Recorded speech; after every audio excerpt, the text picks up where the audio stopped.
Okay, okay, okay.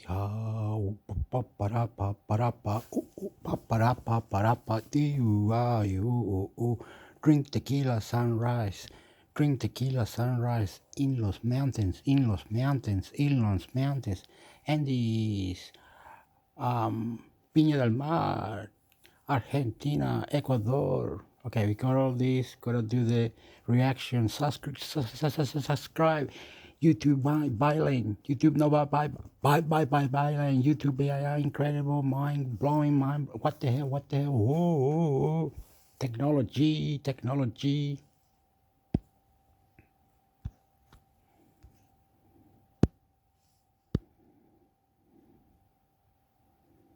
Into big sector. Subscribe. I love you. Calypso Cloud Aerosol LiDAR and Infrared Pathfinder Satellite Observations eOperatal. Launched in April 2006, Calypso Cloud Aerosol LiDAR and Infrared Pathfinder Satellite Observations is a cloud and aerosol observation satellite operated by the National Aeronautics and Space Administration NASA and Centre National d'Etudes Spatiales CNES. Its observations are used to determine the role of clouds and aerosols in regulating the Earth's climate. Calypso carries through. What happened to the voice speed, voice time? The light. Instruments, a cloud aerosol LiDAR with orthogonal polarization calliope, an imaging infrared radiometer ER, and a wide-field camera WFC. Calliope uses a two-wavelength laser transmitter to obtain vertical profiles of clouds and aerosols from the detected backscatter. ER provides context to nighttime calliope observations and acquires the size of particles within semi-transparent clouds, while WFC provides context for daytime calliope observations. Calliope emits two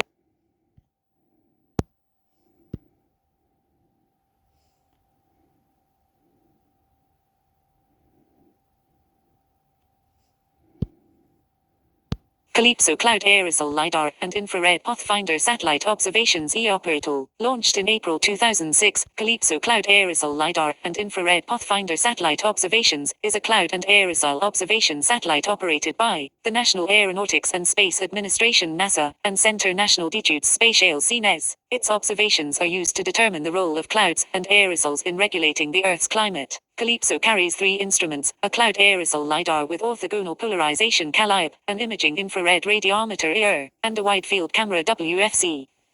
Calliope uses a two-wavelength laser transmitter to obtain vertical profiles of clouds and aerosols from the detected backscatter. ER provides context to nighttime calliope observations and acquires the size of particles within semi-transparent clouds, while WFC provides context for daytime calliope observations. Calliope emits two laser pulses with wavelengths 532 nanometers and 1064 nanometers and a pulse repetition frequency PRP of 20.16 Hz. It has a horizontal spatial resolution of 333 meters and a vertical resolution of 30 m. ER observes over three spectral bands, all thermal infrared TIR, 8.7 micrometer, 10.5 micrometer, and 12.05 micrometer. ER has a spatial resolution of 1 kilometer x 1 kilometer and a swath width of 64 kilometers x 64 kilometers, while WFC has a spatial resolution of 125 meters and a swath width of 61 kilometers. Calypso maintains a sun-synchronous orbit with an altitude of 685 kilometers, inclination of 98.2 degrees, and period of 98.3 minutes. Calypso utilizes the Proteus bus developed by Tel's Alenia Space.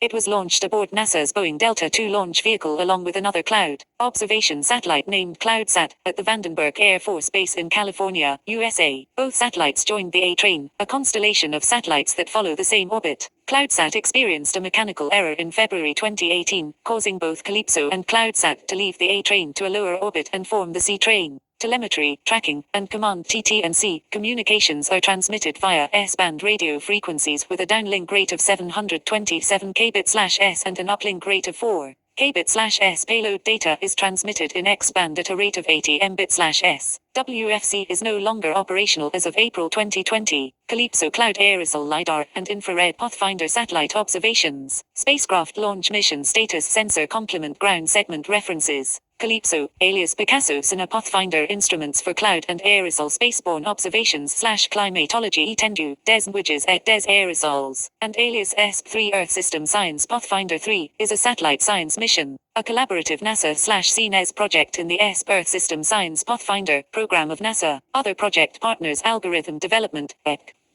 Hampton University in Hampton, VA, and Ipsel Institut Pierre-Simon Laplace, Jussieu, France. The overall science objective of the mission is to profile the vertical distribution of clouds and aerosols and their role in the heating/cooling of the Earth, improve of estimates for direct and indirect radiative forcing, improve accuracy of long-wave radiative fluxes at the Earth's surface and within the atmosphere, assessment of cloud feedback in the climate system. The study of cloud and aerosols radiative impacts is within the GCRP Global Climate Research Program of WMO, providing in particular inputs for GUEX, Global Energy and Water Cycle Experiment, and CLIVAR Climate Variability and Predictability. 1234567 The mission is managed by NASA/LOC. CNES supplies the /C and an ER imaging sensor of ERC heritage. NASA/LOC provides the main instrument suite, a ball-built LiDAR sensor, and /C launch services aboard a Taurus launch vehicle. CNES provides /C operations. The Payload Operations Center is located at LOC. The /C employs an enhanced Protus bus of JSON 1 heritage, developed by TEL's Alenia Space Prime contractor, formerly Alcatel Alenia Space, and funded by CNES. The platform structure has dimensions of 2.46 meters height, x 1.5.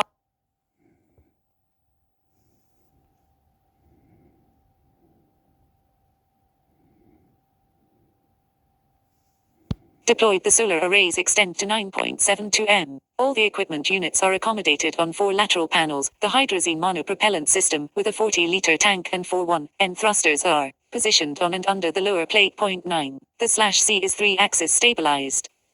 The normal in-orbit platform attitude control is based on a gyrostellar concept. 3 accurate 2-axis gyroscopes are used for stability requirements and attitude propagation. Attitude acquisition is obtained using magnetic and solar measurements, 2 3-axis magnetometers, and 8 coarse sun sensors. The AIOX can provide your steering.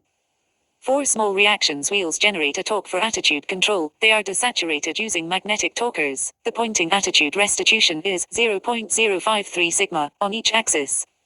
Accurate attitude determination is based on 2 star trackers, nominal and redundant, measurements. Both star trackers are accommodated on the payload in the SDA Star Tracker assembly, equipped with an autonomous thermal control. The star trackers, Z16, were built at East Sardin. Each star tracker has a 25 circular FOV and includes a CCD detector 1024x1024, which is regulated to a temperature of -10 C by a Peltier device. A GPS receiver provides satellite position information for accurate orbit ephemeris determination and onboard time delivery. Electric power is generated by 2 symmetric wing arrays attached near to the satellite center of mass with 2 single-axis stepping motor mechanisms. Each wing is constituted of 4 1.5 x 0.8 meters panels covered with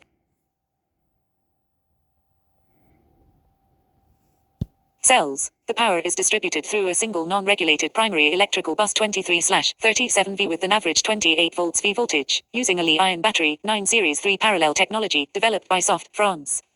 Up to 16 switchable power lines 5 max can be provided to the payload. The DO data handling unit performs its tasks through the OPMA 31750 processor. It supports all onboard functions, including the management of the community.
NASA earning market space, NASA technology Google search. Search results. At the national level, NASA 25,700 million per year, and an estimated economic output of $71.2 billion annually. The approximately 3,783 pages. 45. At the national NASA earning market space, NASA technology Google search. Search results. At the national level, NASA supports labor income of $25.7 billion per year, and an estimated economic output of $71.2 billion annually.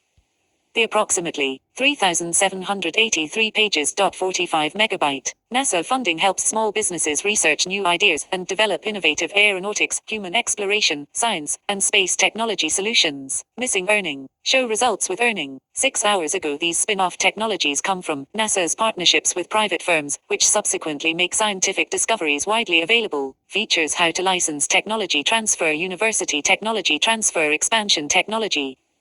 Current balance sheet and income statement. Market space. 2nd May 2024. NASA has awarded nearly $1.5 million to academic, non-profit, and business organizations to advance state-of-the-art technology that will. NASA doesn't really receive money from its work. It gives people the technology to make for basically free. If those businesses generate more, the financing required to realize the full array of missions currently on NASA's plate is truly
Microsoft's Windows 11 recall feature draws scrutiny from UK regulators. Microsoft's full throttle push into artificial intelligence. The technology is getting more scrutiny by regulators worried that the conglomerate is invading consumers' privacy. Target, Costco, and Walmart are stocks to own, XX says. The Redmond, Washington-based tech giant was busy this week at Microsoft Build, its annual developer conference, where it announced a new line of laptops equipped with AI hardware and support for AI applications. One new feature in particular stole the show, but not in the way Microsoft had likely hoped. The feature, called Recall, uses AI to build a photographic memory of a user's laptop activity that they can then search. In other words, Recall constantly takes screenshots of a user's activity on the computer, whether they're searching for new recipes online, watching videos, or using apps. We can recreate moments from the past, essentially, Microsoft CIO Satya Nadella told the Wall Street Journal. Microsoft's announcement of the feature was met with instant backlash from privacy advocates and consumers, including Tesla CEO and SAE founder Elon Musk. The tech giant also has to worry about the Information Commissioner's Office ICO, a UK data watchdog, which told the BBC it was reaching out to Microsoft for more information on Recall. A spokesperson for the ICO told the BBC that companies must rigorously assess and mitigate.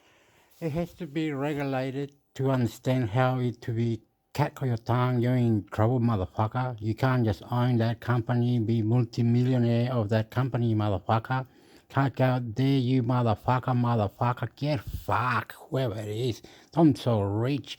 Yeah, you can create other platforms into the same platform where you started from, you motherfucker, and get the in artificial intelligent person to help you grow your company with different AIs and other artificial intelligent Launching new computer, international computer network. I love you, cunt. products, especially those that are potentially invasive. Microsoft says that recall snapshots are stored locally on the PCS, encrypted, and can only be accessed by the person whose profile was used to sign into the computer. Users will also be able to filter out specific obscure websites from being scanned, pause snapshot collection, and delete some or all snapshots stored on their device. We note that privacy is important, Microsoft said in a blog post Monday. Copilot plus PCS are also designed so that even the AI running on your device can't access your private content. In addition, IT admins can use Microsoft Intune to disable recall from saving any snapshots, and new policies are coming later to enable it to centrally filter specific apps and websites. Okay, they're trying to get the AI to spray or move into it where other opponents are right now, and this new opponent will go like electricity, push in and try to get more information for it to grow like a flower, like a new god or whatever. It will fuck you. And if you don't fucking like ads and you don't like the updates and if you don't like how you can ruin your computer, your phone, you don't like it, well, suffer, cat call your tongue, the police. We have to follow policies and certificate and updates and more extra.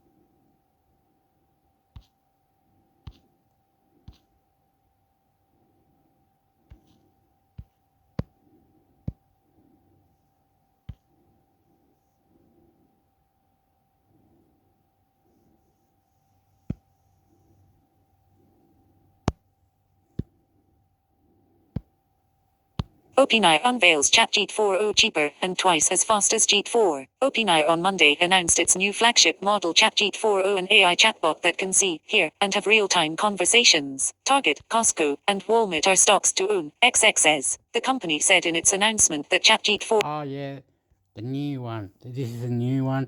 GPT-4o, GPT-4o, and the next one Pro. They didn't call it the 5. You can talk to it, show a photo to it. It can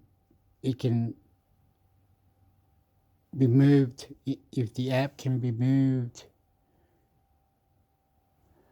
to another part of your computer. That's what I seen one guy was saying. The long time they put other parts in the computer. Said no, not like that, no, not like this, not like wow. And I went, what the hell? He said no, it teaches you get this, put this opponent together, and this will help your computer. So when you do a search, it'll also search the website. It search everywhere. And it'll download everywhere and all that, and it'll do everywhere. Beautiful. And more God, plus it had extra 11 more settings, and then those extra 11 settings, each one was growing and everything like that. Fuck up. Get fucked. Twice as fast as Gpt 4 Turbo, it's making the new model available to all users, bringing Gpt 4 class intelligence to free customers. Our family, they were Negro or Caucasian or Filipinos, Asians, Aborigines, love the nature, don't kill the past. I love you, YouTube. I love you, YouTube. I love you, YouTube. Paid users will still have up to 5 times the capacity limits. For the past couple of years, we've been very focused on improving the intelligence of these models, and they've gotten pretty good, said OpenAI Technology Chief Mira Murati. But this is the first time that we are really making a huge step forward when it comes to the ease of use. OpenAI's head of Frontiers Research Mark Shen showed how the new model could listen to his breathing and walk him through how to take deeper breaths. Fellow researcher Barry Zoff showed off Chatgpt 4.0's vision capabilities. Just like a math teacher, the chatbot can look through a phone's camera lens or see a computer screen and help users solve a math problem in real time. It can look at users' faces through a selfie camera and analyze their mood from their facial expressions. Users can also ask Chatgpt 4.0 to tell them bedtime stories in different voices and translate conversations. OpenAI's CEO Sam Altman has been transparent about his critiques of the company's most recent model before today's announcement. In March, he said that Chatgpt 4 wasn't near his standards. I think it kind of sucks, Altman said when asked about Chatgpt 4 in a podcast interview with computer scientist Lex Fridman. I think it is our job to live a few years in. OpenAI unveils Chatgpt 4.0 cheaper and twice as fast as Chatgpt 4. OpenAI on Monday announced its new flagship model Chatgpt 4.0, an AI chatbot that can see, hear, and have real-time conversations. Target, Costco, and Walmart are stocks to own. XXX. Okay. Oh yeah, I did this the other night and it didn't work. It cut out. This is the other phone now. Now the big phone didn't want to record. Anyway, the other day I was saying that this is just the beginning. It's like a church. Everything is like electricity, right? And in its power. So you can make the suit like the X-Men and put it on and you'll have very strong power.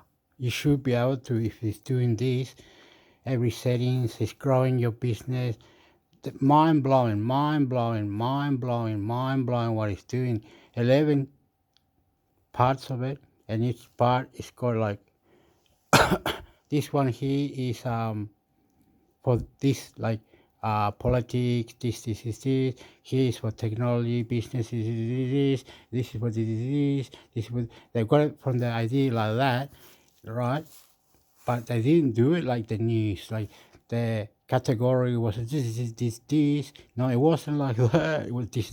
It was more like this platform A is update the certificate or the news right here. If you need those opponent or whatever, you have to pay a commission, and you might have to store it in your computer or wherever. And we know that you took it of us, and we give you updates. We'll give you update. You have to pay us the amount.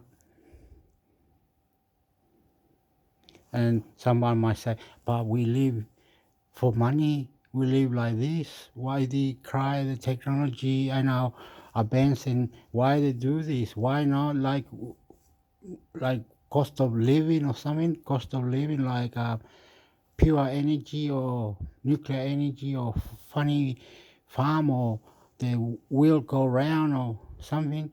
We never. Why have to do this, like record it, move it, interact with it, or false it? Believe it or not, some people are very cluey, and they might say, oh, this one here, look, he does this, he's fucking mad bastard. Fucking yeah. And he's an AI technician, computer, advanced level 60.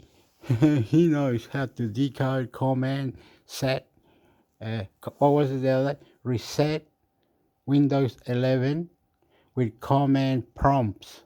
Reset Windows 11 with command prompts on your computer. And I said, oh no, I don't know. And I Intermix did not understand how to do it. And the other guy said, oh yeah, I know. And he was doing part of it. And he's now, he got lost. But nothing happened anyway. Command prompts, or to reset your Windows 11, command prompts. Use command prompts to reset Windows 11. And what will you do there is to clean the cache, to do everything, clean your computer and everything like that. I don't know how to do that. Somehow you can clean file catcher on command prompt. I'm going to do that right now. They got the Chatgpt 4 Anyway, and let's finish it. Says, the company said in its announcement that ChatGPT 4o is 50% cheaper and twice as fast as GPT 4 Turbo. It's making the new model available to all users, bringing GPT 4 class intelligence to free customers. And it's gonna cost you nothing because they worked it out. That the AI will end up stuffing until you turn it on. You gotta turn it on. You're gonna be hooked onto it and reset mindset, and you're gonna be onto it. And catch out your tongue. You have to pay for it, or you don't use it. They're gonna abuse it. They will sap you. Rules you must follow. You have to pay. You have to money. Pay. You have to. Customers. Paid users will still have up to 5 times the capacity limits. For the past couple of years, we've been very focused on improving the intelligence of these models, and they've gotten pretty good, said OpenAI Technology Chief Mira Murati. But this is the first time that we are really making a huge step forward when it comes to the ease of use. OpenAI's head of Frontiers Research Mark Shen showed how the new model could listen to his breathing and walk him through how to take deeper breaths. Fellow researcher Baritsof showed off ChatGPT 4o's vision capabilities. Just like a math teacher, the chatbot can look through a phone's camera lens or see a computer screen and help users solve a math problem in real time. It can look at users' faces through a selfie camera and analyze their mood from their facial expressions. Users can also ask ChatGPT 4o to tell them bedtime stories in different voices and translate conversations. To update in other terms in that some might be free, some programs you might get put and decode it, reset it, and recommend it to go into that together, and you might make an international map with different languages. It can read what's on your shirt and subscribe it to you and tell you which website it is or whatever you want to do, or you want to learn about your homework or what you're meant to do in your calendar. Your whole life, you'll marry it. You'll end up killing it. I love you. Oh, making sex to the bloody fine now, are we? OpenAI CEO Sam Altman has been transparent about his critiques of the company's most recent model before today's announcement. In March, It's like electricity decoder. The person who's most smarter in no cyber attack and other things can go out of space by using these typical people that got a smart brain, mind blowing. They do 11 things to 24 things to 5 to 7 things to 8 to 9 things. Extra. World record, mind blowing. He said that GPT 4 wasn't near his standards. I think OpenAI's use it can look at users' faces through a selfie camera and analyze their mood from their facial expressions. Users can also ask ChatGPT 4o to tell them bedtime stories in different voices and translate conversations. OpenAI CEO Sam Altman has been transparent about his critiques of the company's most recent model before today's announcement. In March, he said that GPT 4 wasn't near his standards. I think In weeks and weeks, months and whatever, for the other phones, they are gonna have a 8 and the Android 15 and higher. It might be too much. For some people. Oh, why are they going so fast? I have to regulate my phone and do this and use more money, and I don't like money. I hate money. I want trip, use up, abuse up. I'm a digger. No, I don't know how to use this. I need help. Someone is kind and beautiful and understanding. Contractor in the office, maintaining studies of mobile phone, computers, and other securities, and how advanced can you get, and using all different tools and AI tools and internet, lawsuits, whatever. I love you. 4 in a podcast interview with computer scientist Lex Fridman. I think it is our job to live a few years in the future and remember that the tools we have now are going to kind of suck, looking backward at them. And that's how we make sure the future is better, he added. But ChatGPT 4o feels like magic to me, Altman said of the new model in an X post on Friday in anticipation of its reveal. Media outlets speculate that the launch would be a new AI-powered search product to rival Google. But Altman clarified that the release would not include a search engine. Not GPT 5, not a search engine, but we've been hard at work on some new stuff we think people will love. Altman AI, wrote in the post. AI, and talking AI, or how you can talk to it and can talk back, or what do you call that? Chat to the AI. It's really madness. It's really madness. Really madness. You can talk to it now. You can just put the money in front of it. You can put the card in front of it. Like you can put the photo. You'll go, wow, really? Okay. Then I'm gonna do a funny face, and I'm gonna do something silly, and you tell me if it looks ridiculous. What do I look like? Put my leg up, I'm up, tell you everything. That you've done that. And you'll end up paying for the extra electric shocks that needs to go in those apps, or your app need to be used in a way. Okay, I used this app for about an hour.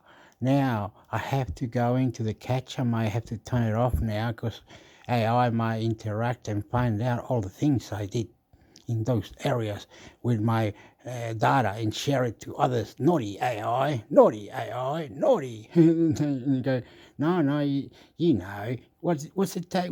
Log out, now clear the cache. That's all you got to do. So none of your things, all gone, mate, all gone, buddy. What are you talking about? Oh, I might end up going in your phone and destroying some of your phone numbers, mate. Hey, I might go in things and make your phone go slow, mate. What? What are you on about? I don't know, man. Don't ask me. You know what I mean? It's ridiculous.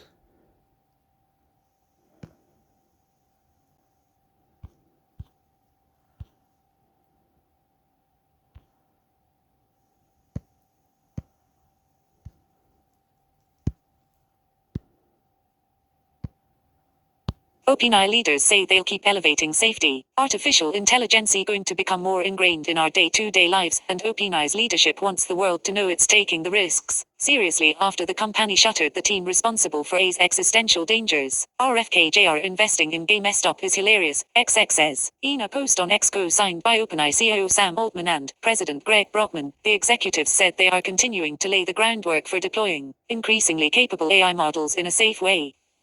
But, they wrote, the future will be harder than the past. We need to keep elevating our safety work to match the stakes of each new model. They'll have the poster in front of it, like a screen or like a mirror, and you can kiss it, love it, make it, have sex with it, whatever it is, and it'll tell you how to make spaceships and how technology out of space, and where else can it be. It's already done. It's already done. It's talking to you already in a big inside. Yeah. Can you do?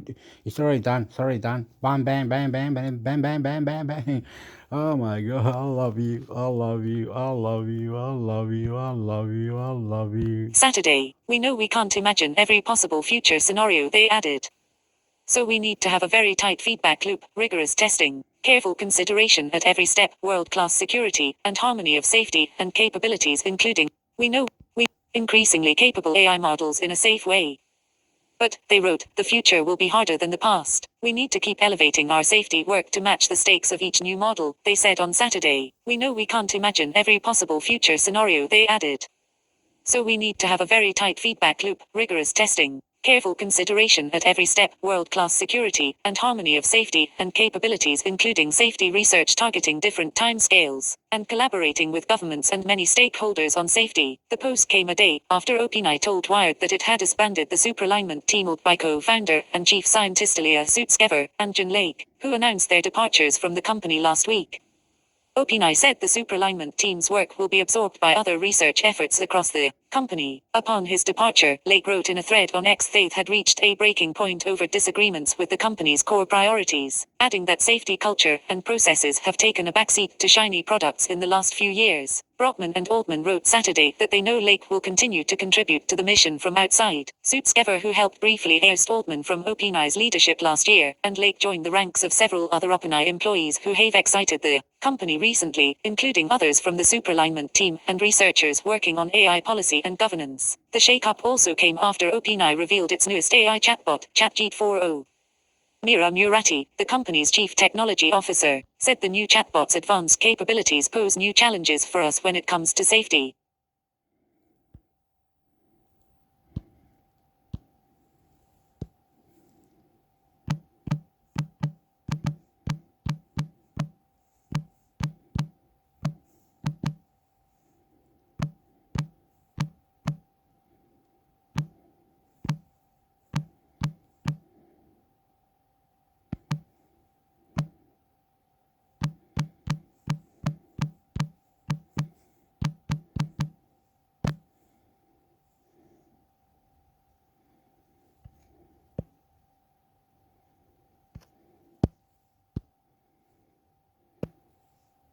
Resetting Windows 11 POSX cached file cleaning Google search. 9 key moments in this video. How to clear all cache in Windows. Oh, no.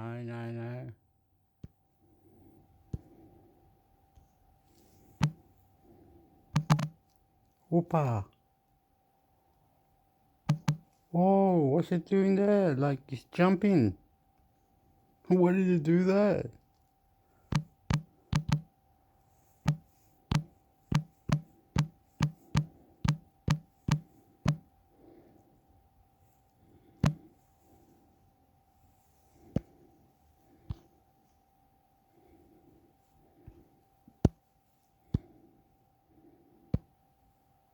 Command prompt resetting Windows 11 POSX cached file cleaning Google search. Featured snippet from the web. Start of suggested clip. End of suggested clip. Problems with app launching or general performance issues related to the Microsoft. No, it's catcher. I'm fixing that. The catcher file.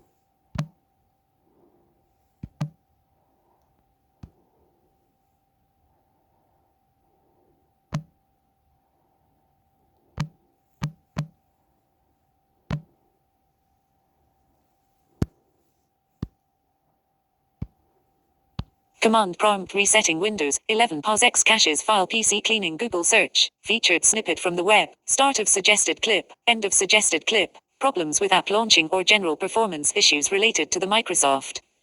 Store it more. Problems with app launching or general performance issues related to the Microsoft. Store it essentially clears the cache and refreshes the store state, allowing it to function properly. https://www.youtube.com/Zaxtech. 23rd April 2023. Step 2. Navigate to the following location. See /users /%user name %data /local /Microsoft /Windows /Explorer. You can just copy the location and 16th March 2022 1. Press the Windows plus a keyboard shortcut to open the run window. Here, type in clean gr and hit enter. Clean gr, 18th July 2023. Clear DNS cache. This needs to be done with command prompt. So, run command prompt as administrator first, then type the command ipconfig, 27th December 2023. Method 1, how to clear cache in Windows 11. Step 1, press Windows plus I to open settings. Step 2, navigate to system and click on storage.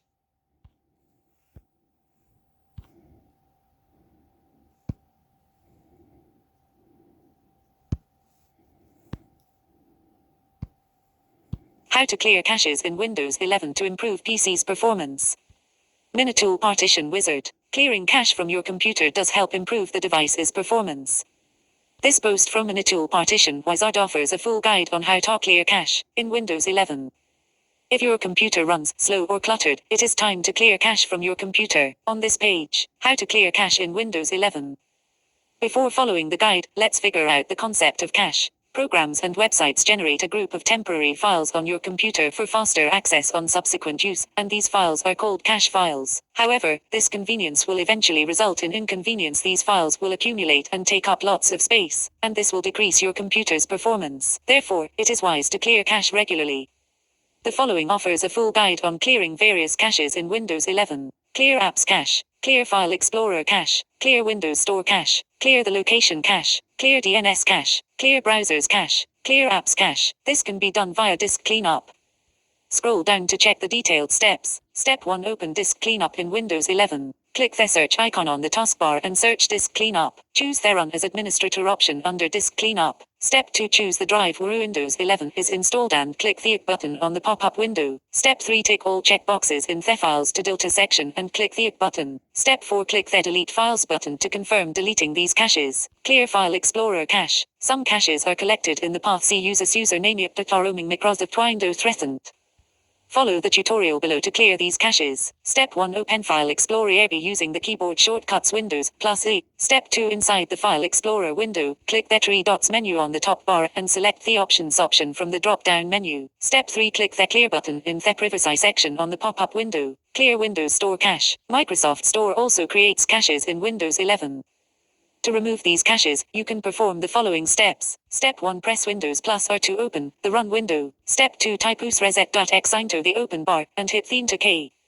You will see a blank black window with the icon of Microsoft Store. Step 3. Wait for the black window to automatically close. Once it closes, it means the caches generated by Microsoft Store are removed. Clear Location cache. Another kind of cache file in Windows is location history.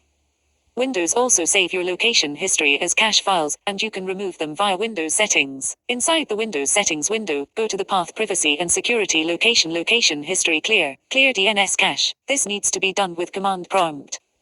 So run command prompt as administrator first, then type the command ipconfig/flushdance and hit the Enter key. Finally, wait for the command to finish the task and close the window. Clear Browser's cache. When you browse a web page on a browser, the browser stores cache data. The data allows you to load a web page quickly, but sometimes it may prevent the browse from working well.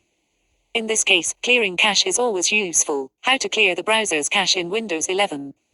The steps are slightly different on different browsers. Luckily, we have summarized them in the post How to Clear Cache for one site: Chrome, Firefox, Edge, Safari. Okay, that's all about how to clear different caches in Windows 11. Reading here, you may have the question, is there a way to automatically clear cache in Windows 11? That's a thought-provoking question. Luckily, there is a feature called Storage Sense in Windows 11 that can automatically clear cache at regular intervals. The cache including files in Recycle Bin, Downloads folder, etc. How to use this feature? Keep reading. Use Storage Sense to automatically clear cache in Windows 11. Step 1. Open Windows Settings by pressing Windows +I. Step 2. Go to the Path System Storage Sense. Step 3. Turn on the switch for automatic user content cleanup. On the same page, configure the options for what cache files you would like to remove. Note Storage Sense works at the specified interval. If you want to run it right away, you can scroll down the same page to locate Theron Storage Sense No button, and click it to remove cache in Windows 11. You might be interested in how to make Windows 11 faster for good performance. 14 tips.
Minitool Partition Wizard, best partition magic alternative for Windows PC and server. What exactly is Minitool Partition Wizard? All-in-one disk partition manager. As best partition manager for Windows, Minitool Partition Wizard aims to maximize disk performance. It helps create /resize/format partition flexibly, convert disk between MBR and JIT disks, convert partition between NTFS and FAT32, and convert dynamic disk to basic without data loss in a few clicks. Effective data recovery program. Minitool Partition Manager software offers two perfect solutions for data recovery. Partition Recovery Wizard can find and recover the lost partitions, while Data Recovery feature can recognize and recover lost/deleted files from damaged, formatted, inaccessible FAT/NTFS/exFAT drives, and desktop/recycle bin/specified folders. Which edition should you get for data recovery? Powerful Disk Clone Tool. Disk clone or system migration is most frequently used to back up and upgrade hard drive. Disk cloning works perfectly when you are forced to make an instant backup.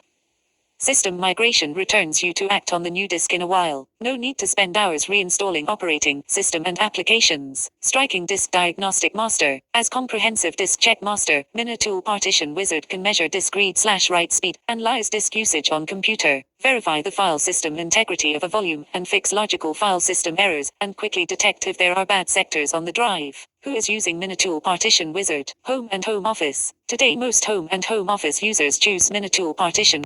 Whatever. I'm buying it.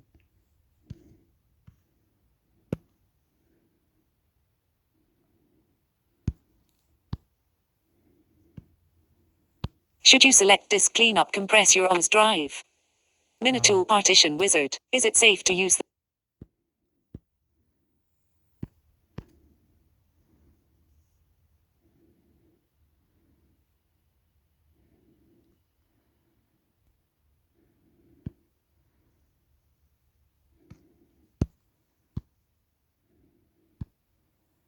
How to clear RAM cache Windows 11 CMD Google search. Featured snippet from the web. You can also launch the Windows command prompt, type it config/flush DNS, and press enter. How do I clear the Windows 11 RAM cache?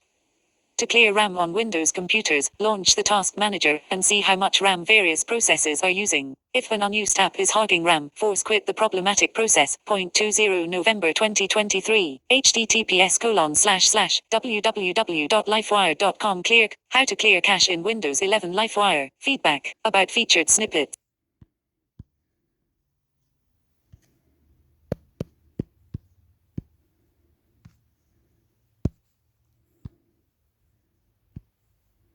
How to clear cache in Windows 11. Use the Settings app to erase most caches, including temporary files and the location cache. Updated on November 20, 2023. What to know? Open Settings System Storage Temporary Files. Choose what to remove, then press Remove Files. To clear the location cache, go to Settings Privacy and Security Location Clear. To clear the Microsoft Store cache, press Win+R, then enter reset.x. This article explains how to clear the cache in Windows 11, which can free up space on your hard drive. Instructions are also included for clearing the location cache and Microsoft Store cake. How to clear cache in Windows 11. Windows stores temporary files in a cache, which can take up a lot of space on your drive as it fills up. If you're trying to free up space on your Windows PC, clearing this cache is an easy option that can yield great results. Here is how to clear the cache in Windows 11. Open Settings from the Start menu or by pressing Win+I, then go to System Storage. Select Temporary Files. Select each content type you want to remove. Some of these options include temporary files, Windows upgrade logs, the Directs Shade cache, the Recycle bin contents, and files in the Downloads folder. The Downloads option deletes everything in your Downloads folder. If you have files there that you don't want to delete, either move them out first or don't check that option. Select Remove Files. Select Continue to start the deletion process. How to clear the location cache in Windows 11. The Windows location cache is a different type of cache that keeps track of your physical location. You may want to clear this cache if apps think you're in the wrong place, or if you have privacy concerns and don't want Windows to know your location. It doesn't take up a lot of disk space, so this isn't a cache that you need to worry about if you're trying to find more room on your hard drive. Here is how to clear the location cache in Windows 11. Go to Settings, Privacy and Security. Scroll down and choose Location. Press Clear in the Location History section. A small checkmark will appear to indicate that it's been erased. How to clear the Microsoft Store cache in Windows 11. If you're experiencing issues with the Microsoft Store, like if it won't load or it isn't working properly, clearing this cache may fix the problem. Here is how this works from the Run dialog box. Press Win+R, type reset.x, and select Talk. A black box will appear, and then it will automatically close once the cache is clear. The Microsoft Store will launch with a clear cache.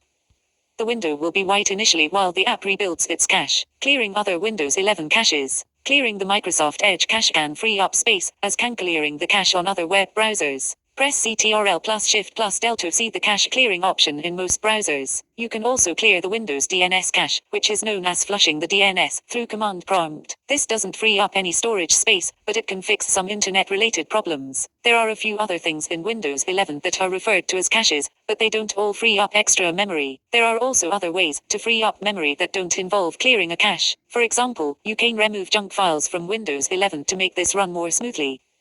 You can also manually delete temporary Windows files. Another method I like is to use a tool dedicated to PC cleanup, like the third-party program Khaled Cleaner. FAQ. To flush and clear the Windows DNS cache, open the Run dialog box, type it config/flush DNS, and click OK. You can also launch the Windows command prompt, type it config/flush DNS, and press Enter. To clear RAM on Windows computers, launch the Task Manager and see how much RAM various processes are using. If an unused app is hogging RAM, force kit problematic process. Thanks for letting us know. Get the latest tech news delivered every day. Subscribe.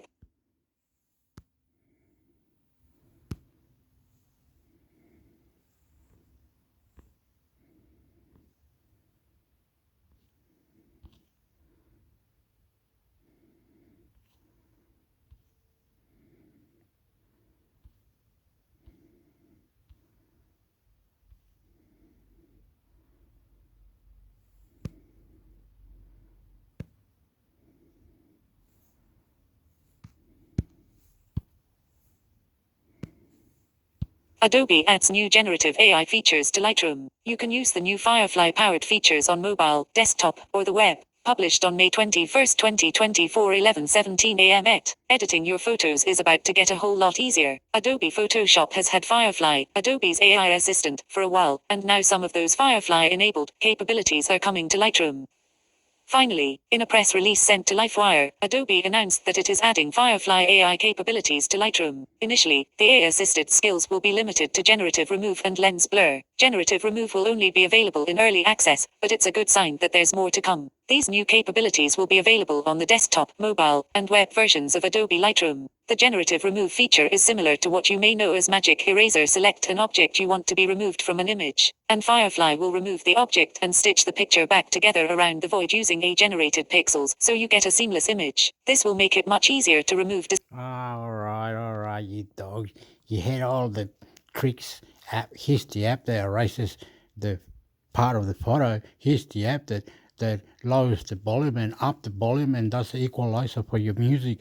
And it was all here. You can have this best 17 apps that does all amazing, mind-blowing apps. photos. Lens blur is also coming to Lightroom, though it will be more generally available than the generative remove tool. Using this feature, you can create images with blurred backgrounds without worrying about mastering the skill in camera while you're in the field. A few other features have also been released with this update, including expanded tethering support for new cameras, HDR optimization, instant access to photo libraries on the mobile and desktop apps, and a streamlined mobile editing experience that Adobe says streamlines the mobile toolbar to prioritize the most popular features while making Wow, it takes all away everything, makes it smooth, and if you pay up, it takes away the watermark. intuitive to edit. These features are available starting today in Lightroom mobile, desktop, iPod, classic, and web apps. To use the early access features, The cloud. You have to put the fucking cloud in. You man.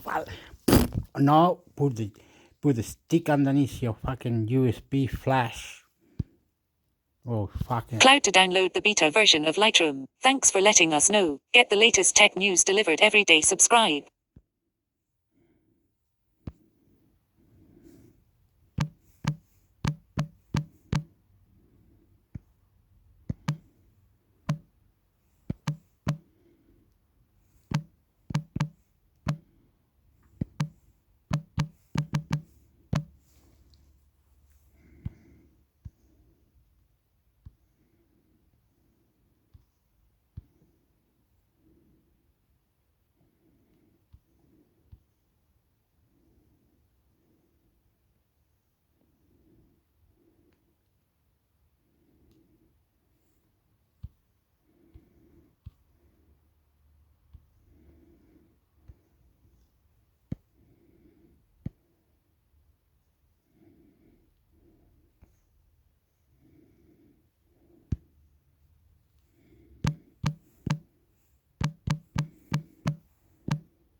Hands-on with the OnePlus 12, solid, useful, and high-tech. The OnePlus 12 is a fantastic flagship phone that feels familiar. The technology is impressive, and it just fades into the background. Wireless charging is back and it's fast. The OnePlus 12, the company's latest flagship Android phone, is a solid piece of engineering that, much like Apple's iPhone line, puts a lot of tech behind the scenes to make sure you have a smooth, easy experience when using the device. You're not going to wow your friends with the look of this new handset, but maybe that's not as important as some might think. The OnePlus 12 is a fantastic iteration on a proven formula. It sports a similar design to the previous model with a bigger 6.82-inch display, a bright 4500 nits display, and a more powerful Snapdragon 8 Gen 3 chip.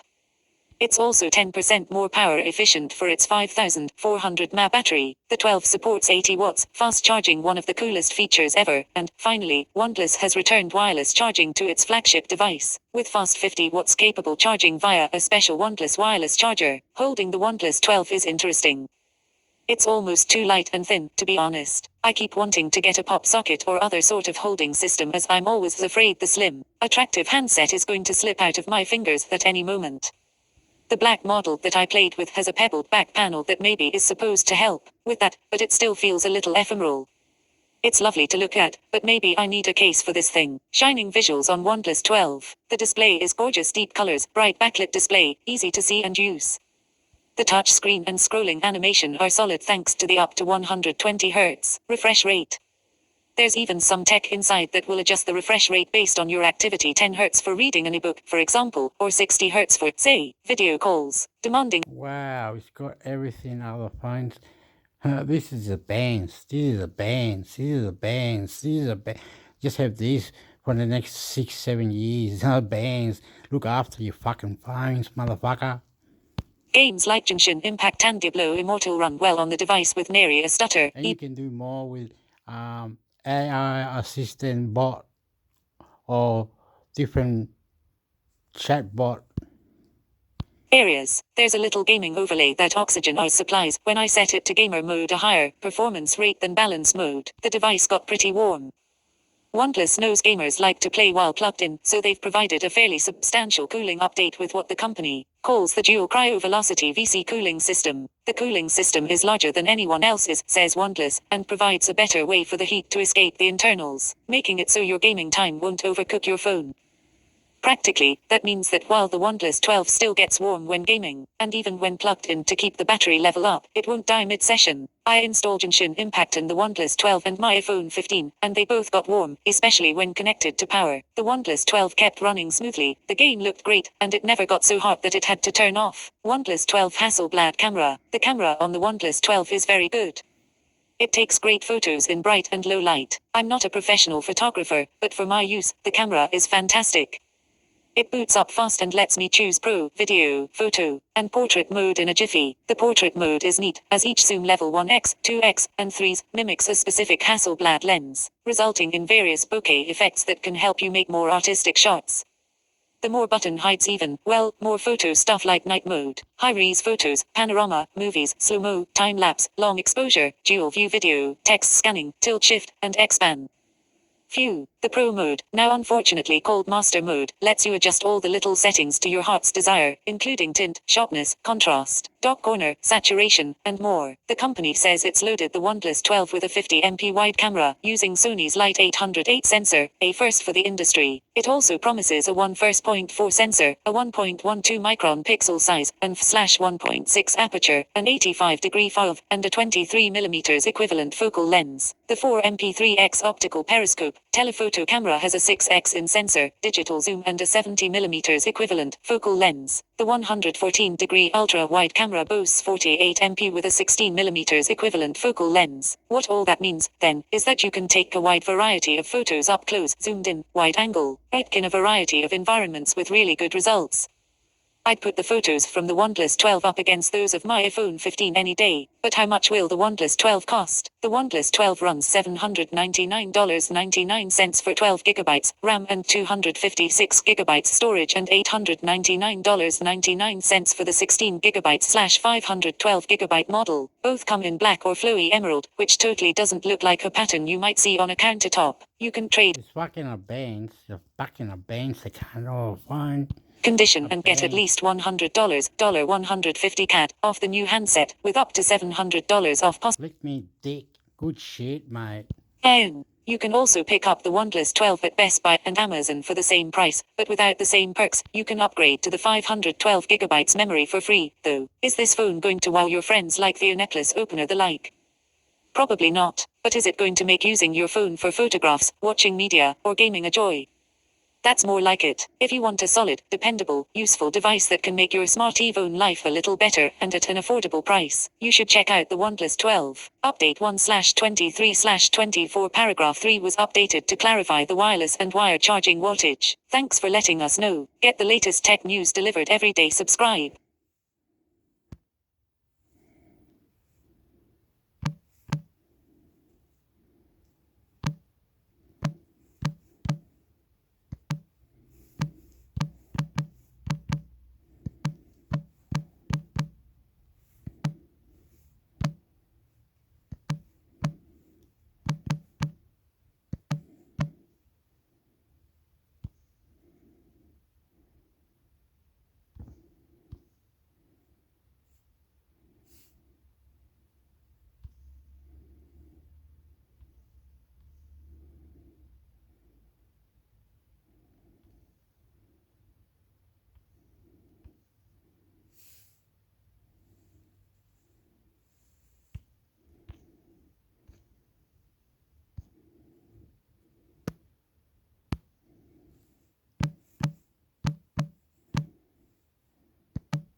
Trend Micro unveils plans to protect new AI PCS, and to protect you from the increased risks of AI applications, too. Published on May 22, 2024, 12:05 p.m. AI PCS and AI application bring a new set of risks to your privacy and security applications need to keep up. AI can do some pretty amazing things, and with new Copilot Plus PCS on the horizon, the availability of AI PCS only expands the risks to your private data and personal information. To help combat the increase in risk to your personal data and your PC, Trend Micro announced on Tuesday that it's planning a series of solutions.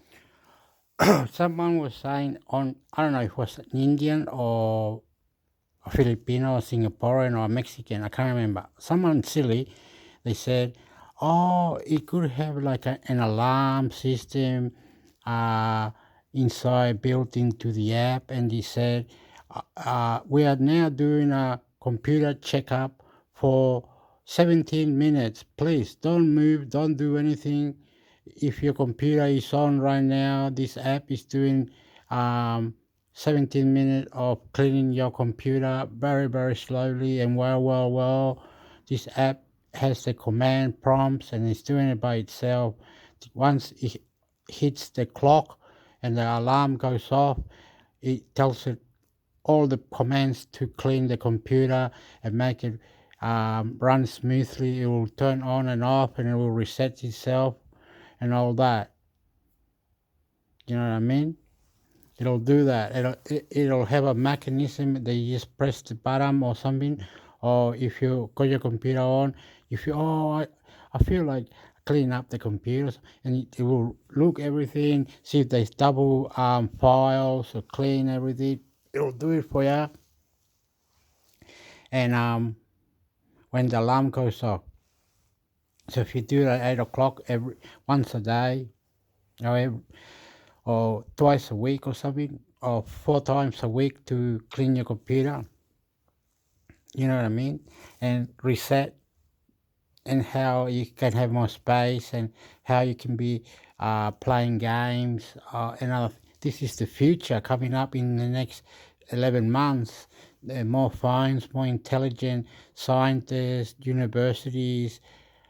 I hear a lot of Chinese people, other Asians are coming to Australia with their money. They don't mind bringing lots of it, 500,000. They live everywhere.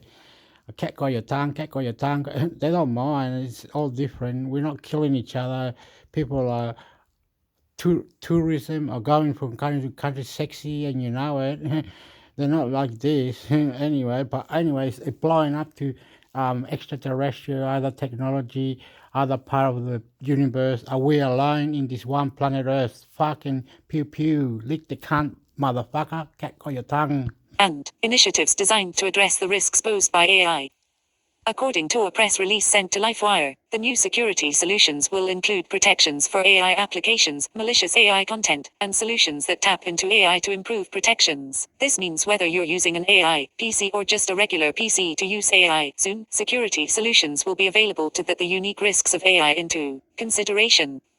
What's more, the power of AI can also be applied to those protections, making it possible for Trend Micro to develop more robust security solutions. Generative AI represents an infrastructure shift that requires us to use our long history of understanding digital threats to develop innovative solutions and meet the moment. Eva Shen, co-founder and CIO at Trend Micro unveils plans to protect new AI PCS, and to protect you from the increased risks of AI applications, too. Published on May 22, 2024, 12:05 p.m. at AI PCS and AI application bring a new set of risks to your privacy and security applications need to keep up. AI can do some pretty amazing things, and with new Copilot plus PCS on the horizon, the availability of AI PCS only expands the risks to your private data and personal information. To help combat the increase in risk to your personal data and your PC, Trend Micro announced on Tuesday that it's planning a series of solutions and initiatives. Nah, okay, stop. No screaming, Hector, don't get angry, don't get angry. Now I hear the Indian guy again, the Singaporean guy, the Filipino, the Mexican, and the whatever, the other German or whatever it was. They all said no, it might be like um, um, a folder, Hector, and it will have shortcuts, but to enter that folder will have um, two authentication thing where when you open the folder, it will send a message to your phone that you open the folder, or that folder was locked with two authentico. Nothing was going in, and it wasn't acting or doing any movement on the taskbar or anywhere in the computer. It was just locked. When you want to open it, it'll open and it'll be things in there that you might have, like tools and other things, security or cyber, um, search the computer, cyber help, whatever it is. Designed to address the risks posed by AI. According to a press release sent to LifeWire, the new security solutions will include protections for AI applications, malicious AI content, and solutions that tap into AI to improve protections. Like if you have the settings, you tell the thing is, oh, can you decode a setting um,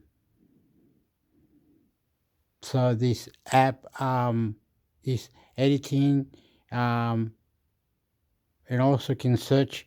It can download any video, and it also can search anything, and it can help decode, making web pages, other items, helping out with the internet, helping out with it. How do I create a web page to sell things? How do I do a creation with other things?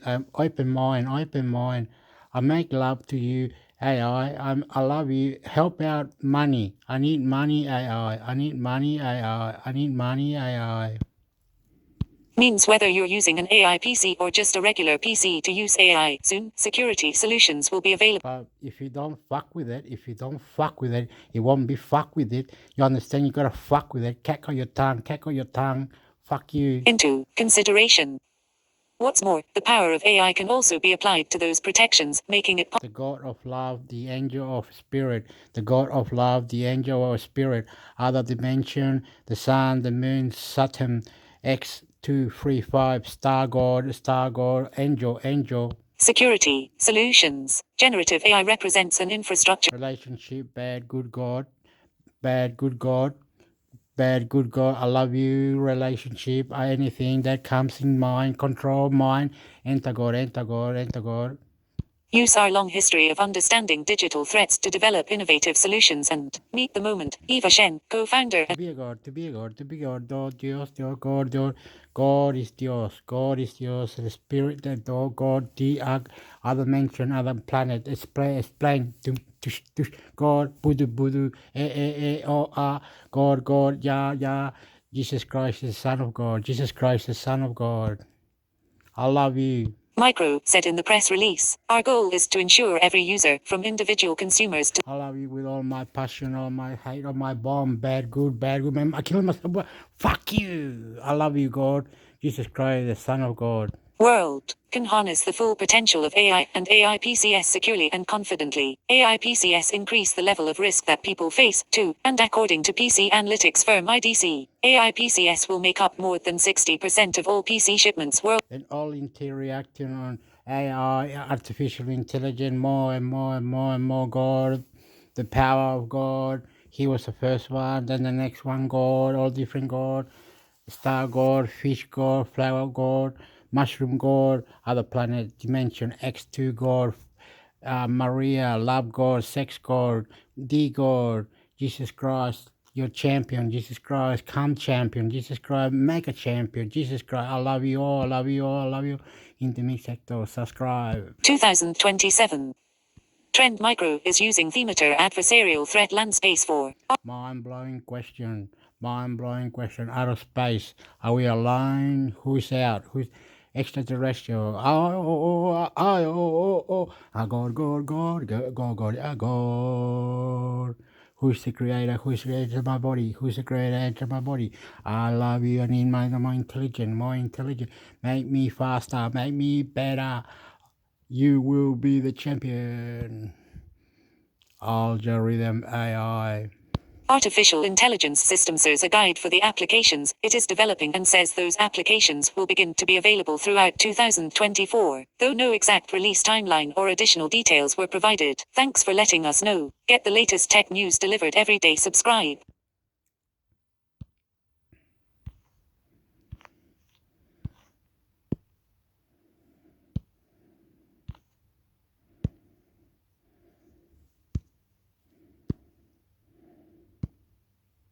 Jesus Christ, Jesus, money, sex, females, deity, magic, tips, Bible, tricks, technology, a Google search. It looks like there aren't many great matches for your search. Try using words that might appear on the page that you're looking for.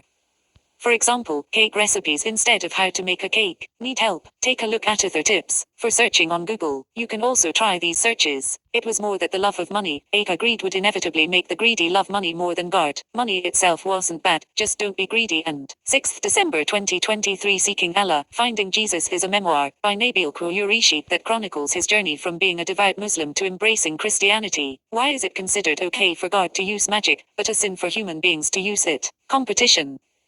In ancient times, practitioners of magic. Why is it considered okay for God to use magic, but as 6th December 2023 Seeking Allah, Finding Jesus is a memoir by Nabil Qureshi that chronicles his journey from being a devout Muslim to embracing Christianity. Why is it considered okay for God to use magic, but a sin for human beings to use it? Competition. In ancient times, practitioners of magic using their knowledge of nature, astronomy, more, 13 votes. As another wrote in an answer, I don't think God dislikes magic. In fact, some of his priests. More, 6 votes. This is actually a fascinating question. Mind if I rephrase it a bit? Why does witchcraft? More, 16 votes. In the Septuagint printing of the Old Testament commandment, you shall not allow a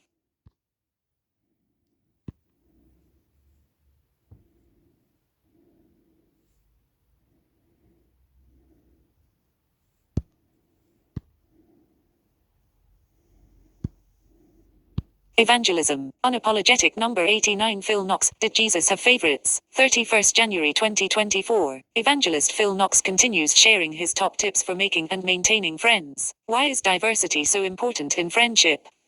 How do we get the balance of fun and vulnerability?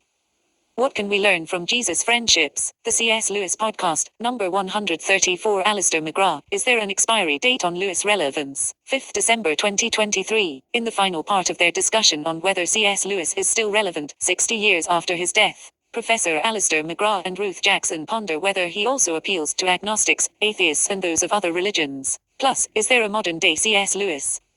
Where should someone start if they are engaging with Lewis for the first time?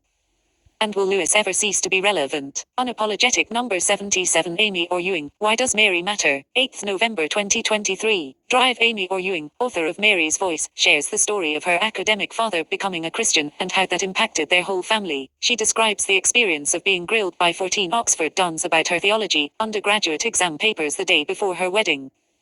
Plus, Amy explains why she is so impacted by the person of Mary, and how her example brings hope in the midst of deep darkness. The C.S. Lewis podcast number 130. David Bates, Pints with Jack, 7th November 2023. Ruth Jackson speaks to David Bates from the Pints with Jack podcast about how a local book club became a popular show and website. They discuss how David's journey with C.S. Lewis began. Like most people, it began with a wardrobe, and developed. Plus, what are some of the most surprising things he's learned about Lewis? The C.S. Lewis podcast number 129. Drive. Carolyn Webber, Surprised by Oxford, 31st October 2020. Okay. Let's find out.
Have you ever seen a little child hold their very first teddy bear? It's a that shut me out. Heretic rebel, a thing to flout. Today, then go to livingontheedge.org to give a gift. And thanks so much for your support. Well, with that, here again is Teresa.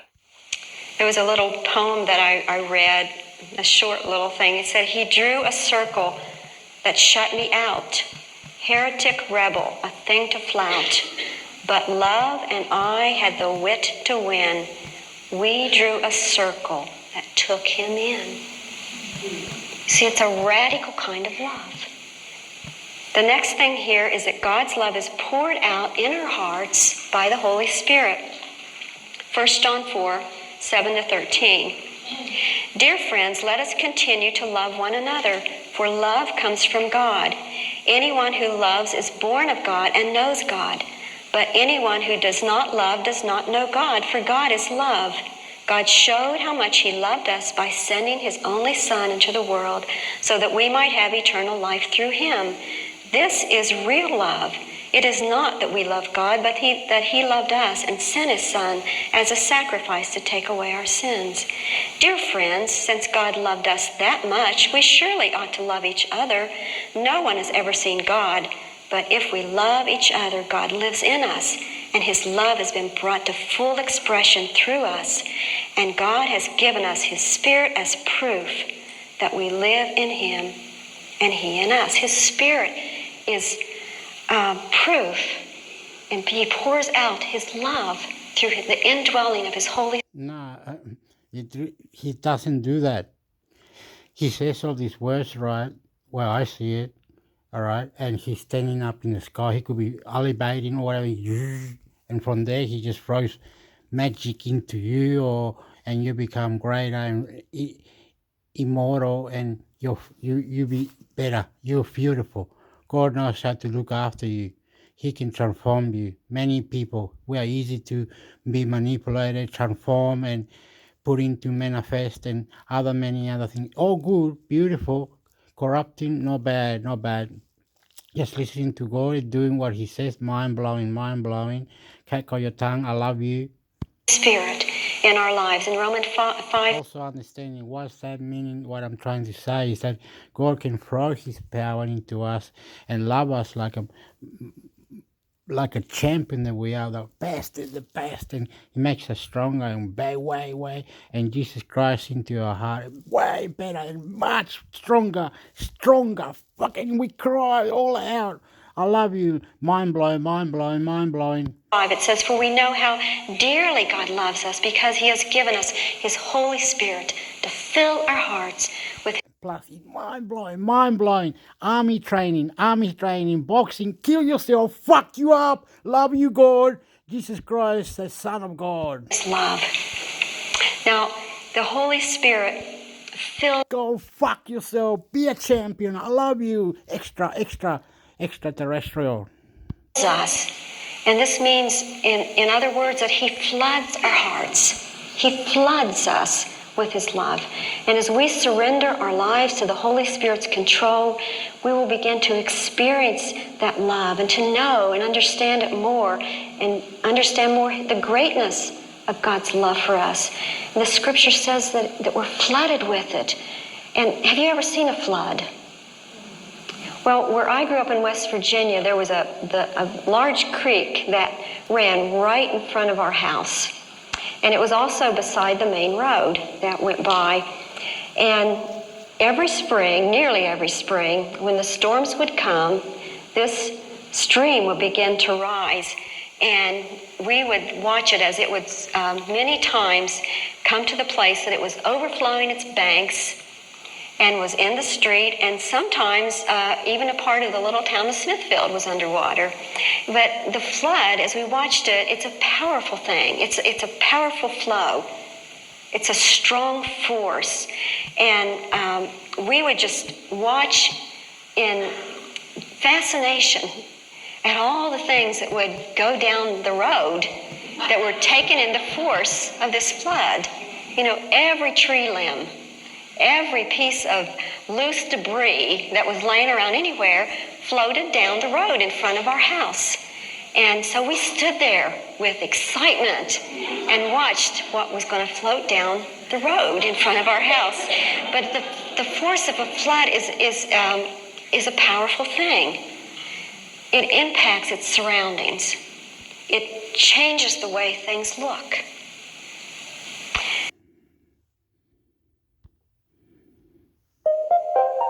Are you? And if you're interested in that topic, I would go read Abigail Schreier's book, Irreversible Damage. Last thing to say here with girls, it makes it easier for older men to prey on girls. I almost don't want to get into the details. You can look for it. There's an article in the New York Times with all of these moms who were essentially pimping their daughters out to men online, sending them pictures. They could pay like money on Patreon to get special access to these girls' special scantily clad But pictures. they were like in their bathing suits or bikinis, in their gymnastics clothes, right? For a competition. And guys, older men, predators, were hitting these people up. Well, they're making a boatload. A lot of these moms are making a boatload of money. Here's the craziest It's part. so insane, I can't even talk But here's the about it. craziest part. The algorithm was what was causing it. In other words, if you are a predator, if you're a man, and you like looking at pictures of 11-year-old girls in their bathing suits, what does the algorithm do? It gives you more and more. And if you're a mom who wants to get more followers and you want to get people subscribing to your Patreon and paying for the extra pictures of your daughters, what does the algorithm do? It helps those people find you. This is a New York Times article, and I swear to you, it said that there were moms, who were selling their kids' clothes. Okay. Yes, it does that because algorithm, AI, some people might not feel well, they need money, help, or whatever. They sell their kids' clothes or whatever it is, and they might photo it or do this, do that, and whatever. Discord, Twitch, Facebook, all these places. You wouldn't even think they're doing it, but they are doing it. They're selling push bikes, they're selling this, all in not pedophile, no, on God, mine. It's crazy. They're doing it. The AI is saying, yeah, to get you more, and I can help you bring people in here. Just sign up, join in, get here, and we'll do business right now. You're talking to AI now. Mind fucking blowing. It'll get you wherever, man. Thank you. This is a New York Times article, and I swear to you, it said that there were moms who were selling their kids' clothes to people online so that these predators could have their clothes in their possession. These are middle to upper middle class, what you would probably look and just say like normal white lady, okay? And they're doing this. And the worst part of it was these moms all had this bless my heart attitude. How could I have known? I just didn't know. Don't you know? That's just the way things go sometimes. You accidentally pimp your daughter out. Okay, but that's a weird, crazy exception. What's not an The following is a conversation with Sam Altman on BetterHelp for helping out your mom. The lawsuit is legally serious. It's more to make a point about the future of AGI and the company that's currently leading the way. So, look, I mean, Grok had not open sourced anything until people pointed out it was a little bit hypocritical, and then he announced that Grok will open source things this week. I don't think open source versus not is what this is really about for him.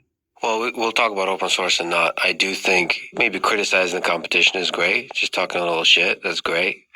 But friendly competition versus I personally hate lawsuits. Yeah, look, I think... All right.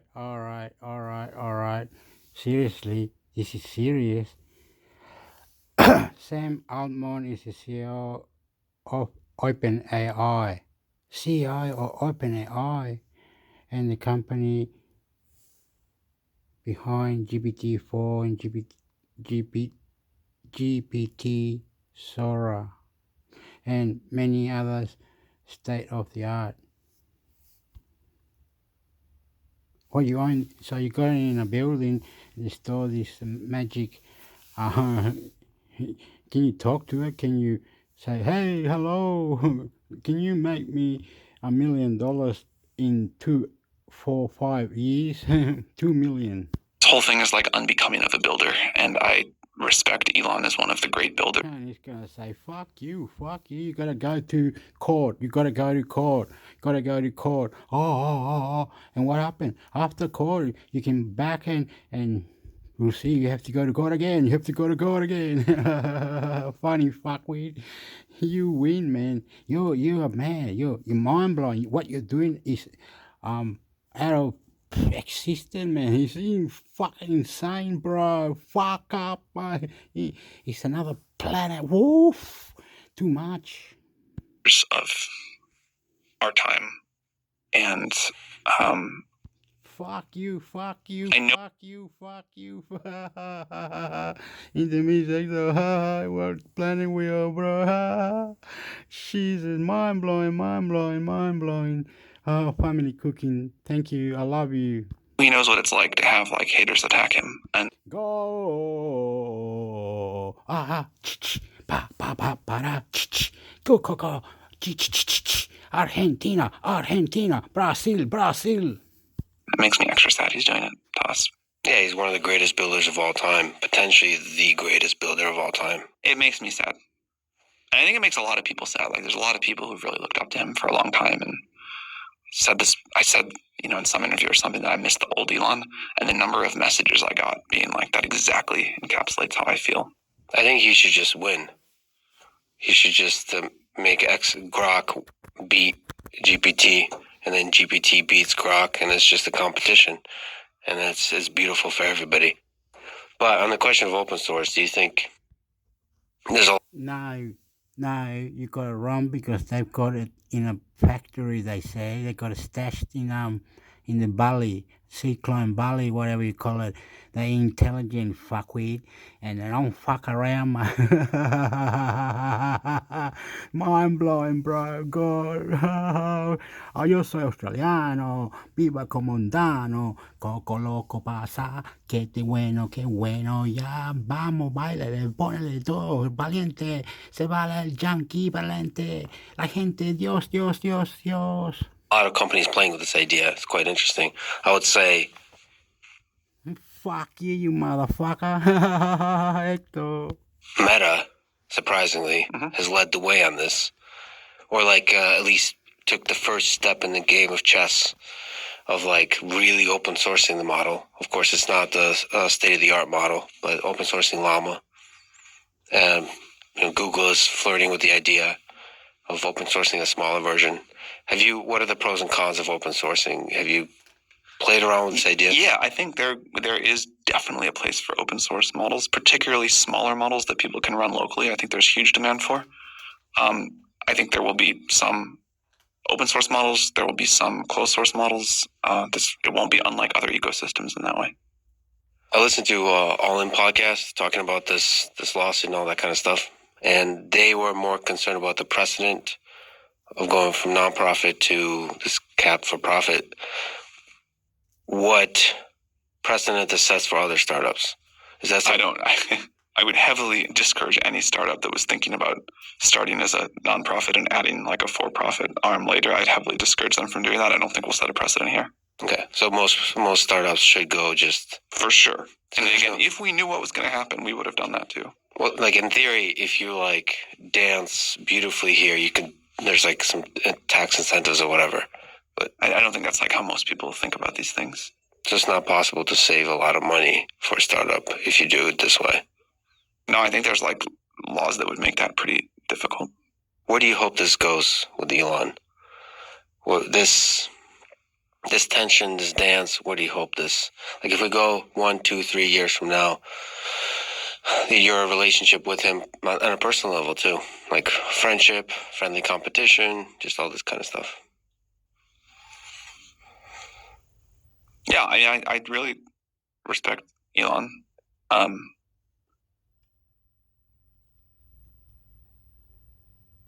And I hope that years in the future we have an amicable relationship.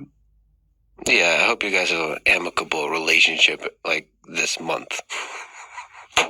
And just compete and win and explore these ideas together.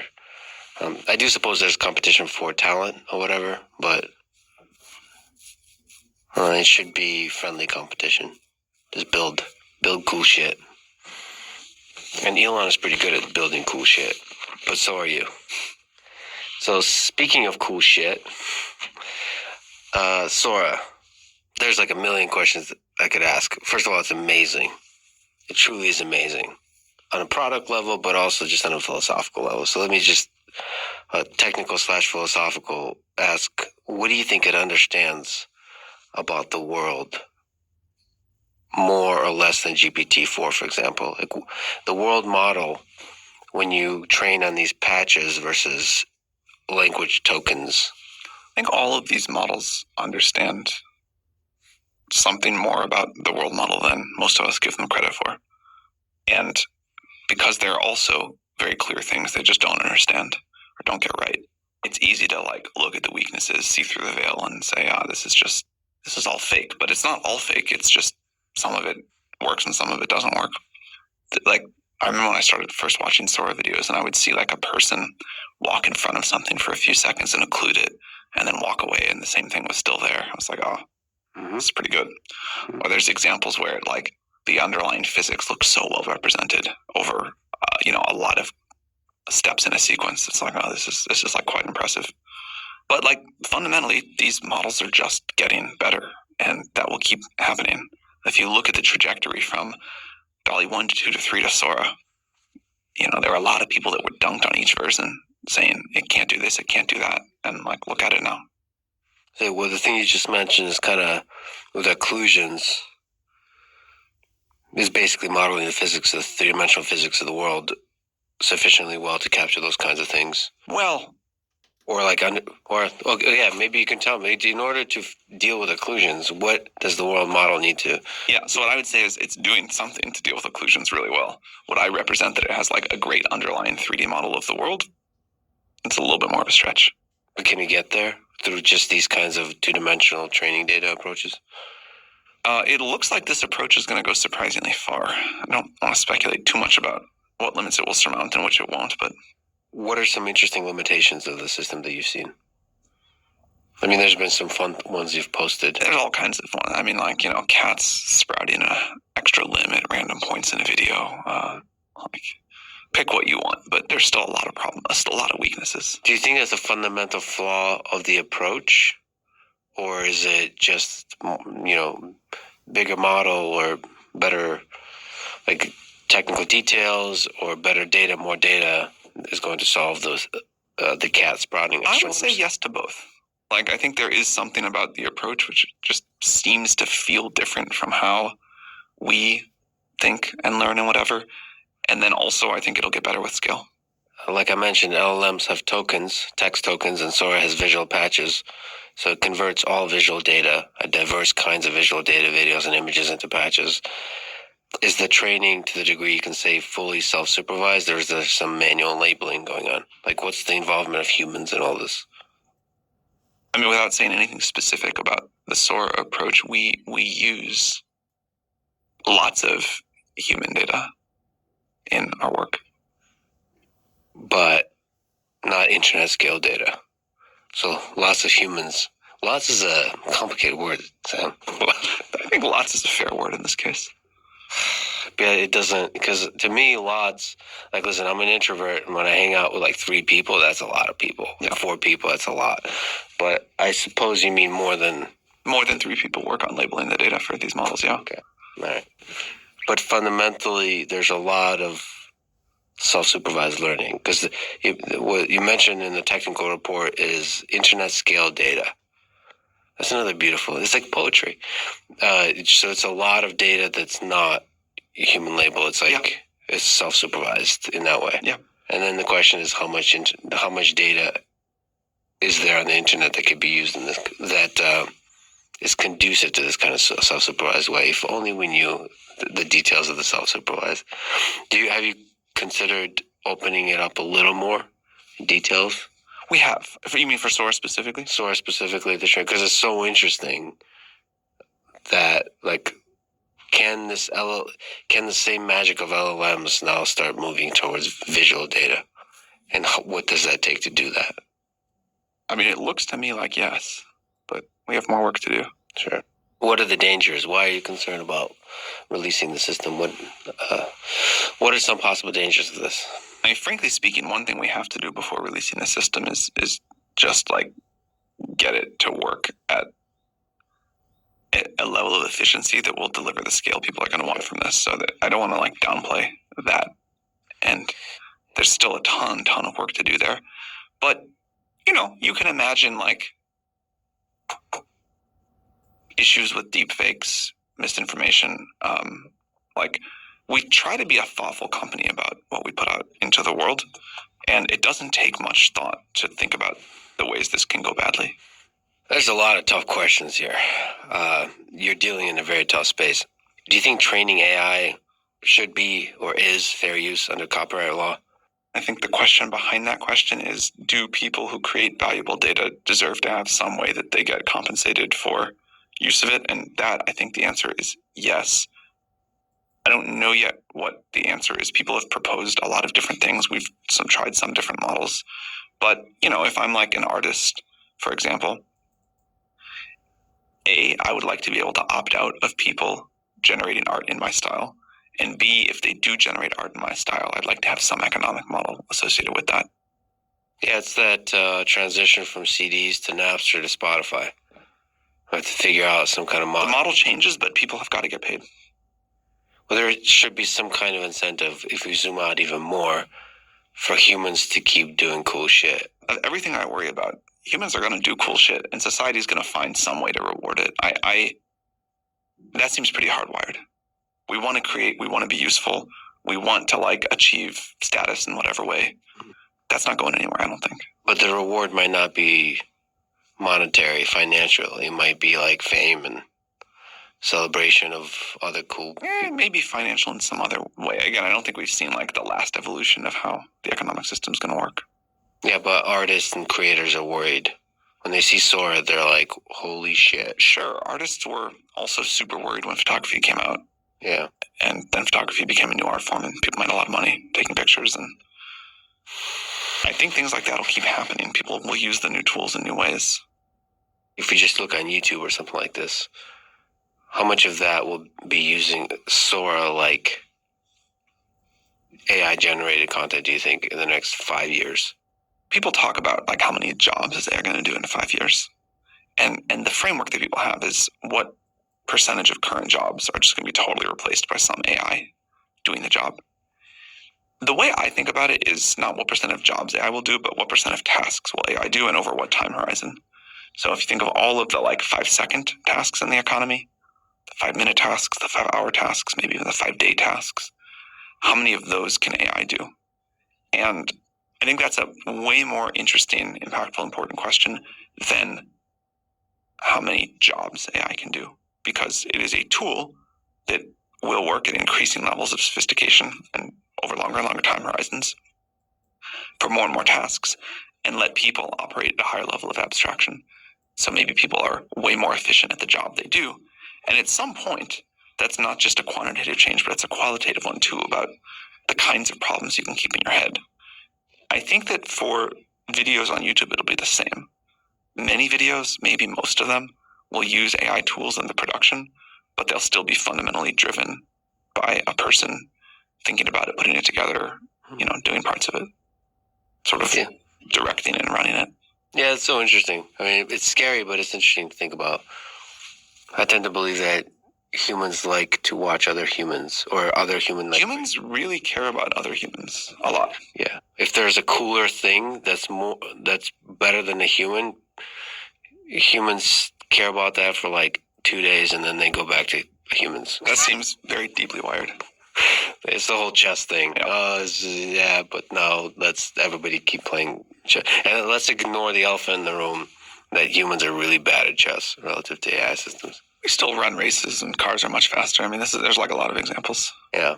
And maybe it'll just be tooling like in the Adobe suite type of way where you can just make videos much easier and all that kind of stuff. Listen, I hate being in front of the camera. If I can figure out a way to not be in front of the camera, I would love it. Unfortunately, it'll take a while. Like that, generating faces, it's getting there. But generating faces in video format is tricky when it's specific people versus generic people. Let me ask you about GPT-4. There's so many questions. First of all, also amazing. It's looking back, it'll probably be this kind of historic, pivotal moment with 3, 5, and 4 with Chatgpt. Maybe 5 will be the pivotal moment. I don't know. Hard to say that looking forwards. We never know. That's the annoying thing about the future. It's hard to predict. But for me, looking back, GPT-4, Chatgpt is pretty damn impressive, like historically impressive. So allow me to ask, what's been the most impressive capabilities of GPT-4 to you and GPT-4 Turbo? I think it kind of sucks. Typical human also. Gotten used to an awesome thing. No, I think it is an amazing thing. But relative to where we need to get to and where I believe we will get to, at the time of like GPT-3, people were like, oh, this is amazing. This is this like marvel of technology. And it was. But, now we have GPT-4 and you look at GPT-3 and you're like, that's unimaginably horrible. I expect that the delta between 5 and 4 will be the same as between 4 and 3. And I think it is our job to live a few years in the future and remember that the tools we have now are going to kind of suck looking backwards at them. And that's how we make sure the future is better. What are the most glorious ways in that GPT-4 sucks? Meaning, what are the best things it can do? What are the best things it can do, and the limits of those best things that allow you to say it sucks, therefore gives you an inspiration and hope for the future? One thing I've been using it for more recently is sort of like a brainstorming partner. Yep. And for that. There's a glimmer of something amazing in there. I don't think it gets, when people talk about it, what it does, they're like, it helps me code more productively. It helps me write more faster and better. It helps me, translate from this language to another. All these like amazing things, but there's something about the like kind of creative brainstorming partner. I need to come up with a name for this thing. I need to like think about this problem in a different way. I'm not sure what to do here. That I think like gives a glimpse of something I hope to see more of. One of the other things that you can see like a very small glimpse of is when it can help on longer horizon tasks. Break down something into multiple steps, maybe like execute some of those steps, search the internet, write code, whatever, put that together. When that works, which is not very often, it's like very magical. The iterative back and forth with a human. Well, it works a lot for me. What do you mean? Iterative back and forth with a human, it can get more often. When it can go do like a 10-step problem on its own. Oh. It doesn't work for that too often. Sometimes. At multiple layers of abstraction, or do you mean just sequential? Both, like, to break it down and then do things at different layers of abstraction and put them together. Look, I don't want to like downplay the accomplishment of GPT-4, but I don't want to overstate it either. And I think this point that we are on an exponential curve, we will look back relatively soon at GPT-4 like we look back at GPT-3 now. That said, I mean, Chatgpt was a transition to where people like started to believe it. There was there is an uptick of believing, not internally at OpenAI, perhaps. There's believers here, but when you think, and in that sense, I do think it'll be a moment where a lot of the world went from not believing to believing. That was more about the ChatGPT interface than and by the interface and product, I also mean the post-training of the model and how we tune it to be helpful to you and how to use it than the underlying model itself. How much of those two, each of those things are important? The underlying model and the RLHF or something of that nature that tunes it to be more compelling to the human, more effective and productive for the human. I mean, they're both super important, but the RLHF, the post-training step, the little wrapper of things that, from a compute perspective, little wrapper of things that we do on top of the base model, even though it's a huge amount of work. Mm-hmm. That's really important, to say nothing of the product that we build around it. In some sense, like, we did have to do two things. We had to invent the underlying technology, and then we had to figure out how to make it into a product people would love, which is not just about the actual product work itself, but this whole other step of how you align it and make it useful. And how you make the scale work where a lot of people can use it at the same time, all that kind of stuff. And that. But, that was like a known difficult thing. Like, we knew we were going to have to scale it up. We had to go do two things that had like never been done before, that were both like, I would say, quite significant achievements. And then a lot of things like scaling it up that other companies have had to do before. How does the context window of going from 8K to 128K tokens compare from GPT-4 to GPT-4 Turbo? People like long. Most people don't need all the way to 128 most of the time. Although, if we dream into the distant future, we'll have like way distant future.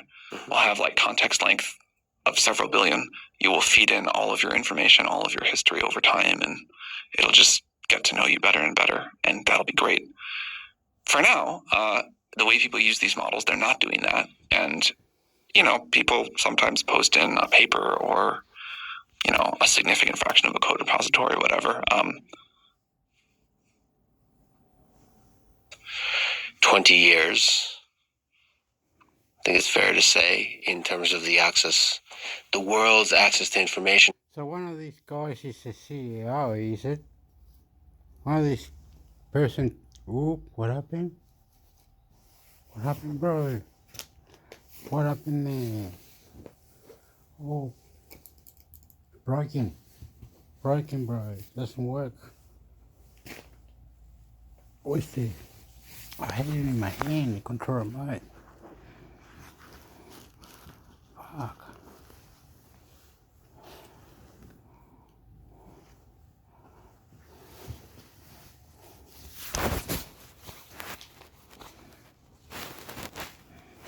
Where's the control remote like this?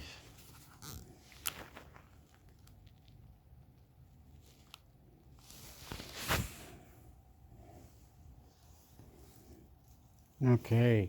How we interact and so on. And one of the nerve-wracking things for Google, but for the entirety of people in the space, is thinking about how are people going to access information. Yeah. Like you said, people show up to GPT as a starting point.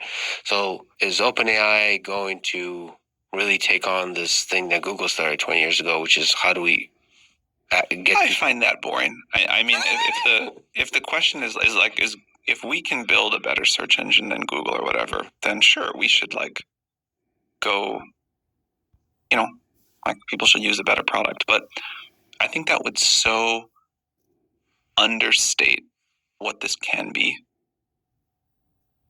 Google shows you 10 blue links, 13 ads and then 10 blue links. And that's one way to find information.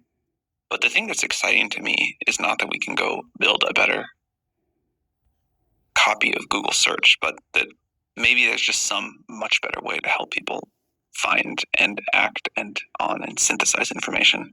I think Chatgpt is that for some use cases, and hopefully we'll make it be like that for a lot more use cases. But ANZ Falcon Technology the new GPT versatile. I speak English. My buddy here speaks French. I don't speak French. He doesn't speak English. We were trying to communicate. Can you help us? And it's like, yeah, sure. And you can talk in your language, and it will immediately say to them what you're saying, and then they respond. And so it's like a translator that sits between you, but it's like live translating very quickly. Okay, this is something I say. People are like, AI won't replace your job. Someone using AI will replace your job. In this case, this functionality just killed the entire human translator industry. And I'm not being dramatic. I'm not joking. And I know human translators will be upset by that. They'll say, no, there's still a reason for a personal touch. But in all reality, my phone now is my translator. It's translating live, and I'm sure eventually, because I've seen other softwares teasing or doing it, it will clone your voice, and so it'll be your voice speaking back, your voices speaking back and forth to each other in your languages. It's way better than a translator. Your words aren't using them as an intermediary. It's amazing. So all human translators, I think that industry is gone. I literally think anyone doing that's gone. I have friends that go to their dad goes to China all the time and is a translator and stuff. I don't see that industry existing anymore. Anyways, very interesting functionality. They showed a couple other really interesting things. Okay, the other huge update they announced is multimodal video feature. Buddy here speaks French. I don't speak French. He doesn't speak singing the last part. Okay, so it's insane. This is not a typical, for the close. Got the new GPT-4o to tell a story to someone, and they showed off the capability it has to essentially is really robust voice now. Now I think is putting some serious pressure on 11 Labs and all the other players in this space that are doing audio, because they have a new voice model where you can essentially text prompt it or voice prompt it, because you can talk with this thing live now. So you can talk with it, and you could be like, hey, tell me a story, and make it in a really happy tone. And so then it's this person that's like, I'm super happy. And they tell you the story, and you're like, no, even happier. And then it's I'm super happy. It's even happier. Or they had it where it was they kept saying even more dramatic, and it was the dragon came and it did this crazy thing, and they kept saying more dramatic, and so it got really funny. And then at the end they were like, okay, now for the last to close out the story, sing the last part, and it starts singing the last part. Okay, so it's insane. This is not a typical AI. That's the new AI. The AI GPT 4o voice generator that was trained on a specific voice, and then you do a voice clone of yourself, and then it can do it. It's it's mind-blowing. You can put a note in front of it, and it can sing it to you while it's reading it. Tell it what to do, how it wanted to do, It'll help you. It'll get you your mind in ease. The results for the thing is here. 55 seconds, minutes, 102, code 5, 10. It'll give it to you. I actually just achieved what Google demoed. Then I'll blame you for being the dumb idiot not using that. You're the idiot. Me, idiot. Police this person brain. Police this person brain. Thinking ma. Make it better. God. Many months ago that turned out to be fake, except OpenAI did it live on stage in front of everyone. They sent out a thing on X and said, hey, we want recommendations of what to demo on our new model. What do you guys want to see? And people were responding with what they want to see, and they were pulling things that people on X were recommending and doing them live. So the magic, like the magician was on stage live, pulling things from the audience. This was real. This is not what Google was doing. So I think this is a really big thing to point out here. Really exciting. With this video one, they did a couple demos. One where they were solving a math problem. So it's like you can. Okay, find us a girlfriend with a nice body, punch up rapidly. Hector, playful mate. Imagine a math tutor. Fair play, mate. This is a whole nother level. They're pointing their phone at the equation on the paper and they're like, hey, I'm trying to solve this problem. Like, can you help me? And they're like, yeah, what do you think you should do? And they're like, I don't know. Like, what do I need to do? And they're like, okay, well, this is like a linear algebra equation. You need to start by focusing on this and that. Like, what do you think you should do next? And it like worked like a tutor. Like, it didn't just like blurt out an answer or something. It was like, you need to do this step. And then he did that. And then it's like, what do you think you should do? And anyways, there's a conversation. And I'm sure you could say, I don't want you to help me solve it. Just tell me what the answer is. And I'm sure it could also do that. But it was really impressive because as he was writing down on the paper, like steps, it was like, great. Now the next step is you need to, subtract 1 from each side or whatever, right? So it was live tutoring him through this process. This is so much better than taking pictures and uploading them. It's video, it's live, it's instantaneous, it sees what you're doing. This is a huge update in my opinion. So that was really exciting. And then I think that one of the last things that they were like demo. Yeah, you can put the paper in front of it and it can you equator this drawing and mathematics, this drawing equator? Yeah, two. The answer is to the left, to the right. What is this? Oh, this is side C. Yeah, very close. It'll tell you. You're clue as the AI too, and you're solving the math problem with AI and the bank and the other results that you need to embark on with your criminal, if that's what you want to call it, because it's what I saw as well. I saw that. Oh, now you're gonna say no. One guy was saying, why don't you just use it like this and it'll recreate you the points every time someone goes in here, checks out the latest whatever it is, and I'll have the latest, and also whatever news talk or whatever it is from all different resources like a blog website, and understanding to prove you that this is a band small. You have lawsuits, forum, you have many things in your website. You have a forum, you'll have tools that you can sell, things that you'll have a shop. You'll have a little shop and you will say, I created this little code and all you have to do for the prompt. No, before we start, here is the certificate with all the rules and things. Do that. And some can just do it. A person like, no, I can't do that. No, you have to come and do it for me. Or I will be sending someone to put it in for you and from your area who's got our office selling this certificate so you can have a chat GPT talking to you. Huh? What am I saying? Oh, is that what they're going to do? Put an office down the road, Hector, AI, sell certificate with the rules. All you have to do is go down there, sign your life away. They'll come and install it for you if you can't do it, or bring the computer down there and they'll have Okay, you need to buy now headphones, you buy they're making more money than you, Hector. They're fucking you up. The mind control, bro. Fuck up on mind control. Blow mine, God. Love you, mate. Taking pictures and uploading them. It's video, it's live, it's instant. It's analyzing all the videos and the data and everything. It's analyzing everything. Say if I come in front of me, listen to this. In front of me there's a table, see there?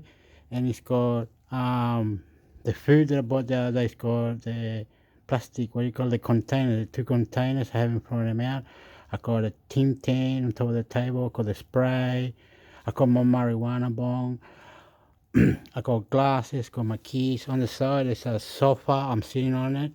And then the long one on the side is very messy with magazines. It's got the State magazine with the technology from JBY5. There's another little container where there was food. There's an Indian eye that I bought with feathers. It is a bit yucky now on top of the magazines and other things. And the Google Chrome TV, there it is over there. The box, I need to set it up. I don't understand what I'm doing, man. Okay, so crazy, all right? But mind blowing on God. Be with me, and we'll walk in, you know what I mean? I'll try. Tomorrow, every other day, you go, oh, good on ya, Hector. Good on ya. You bring in the stories. You doing it. Very good, Hector. Very good. I don't see, but it's all right, bro.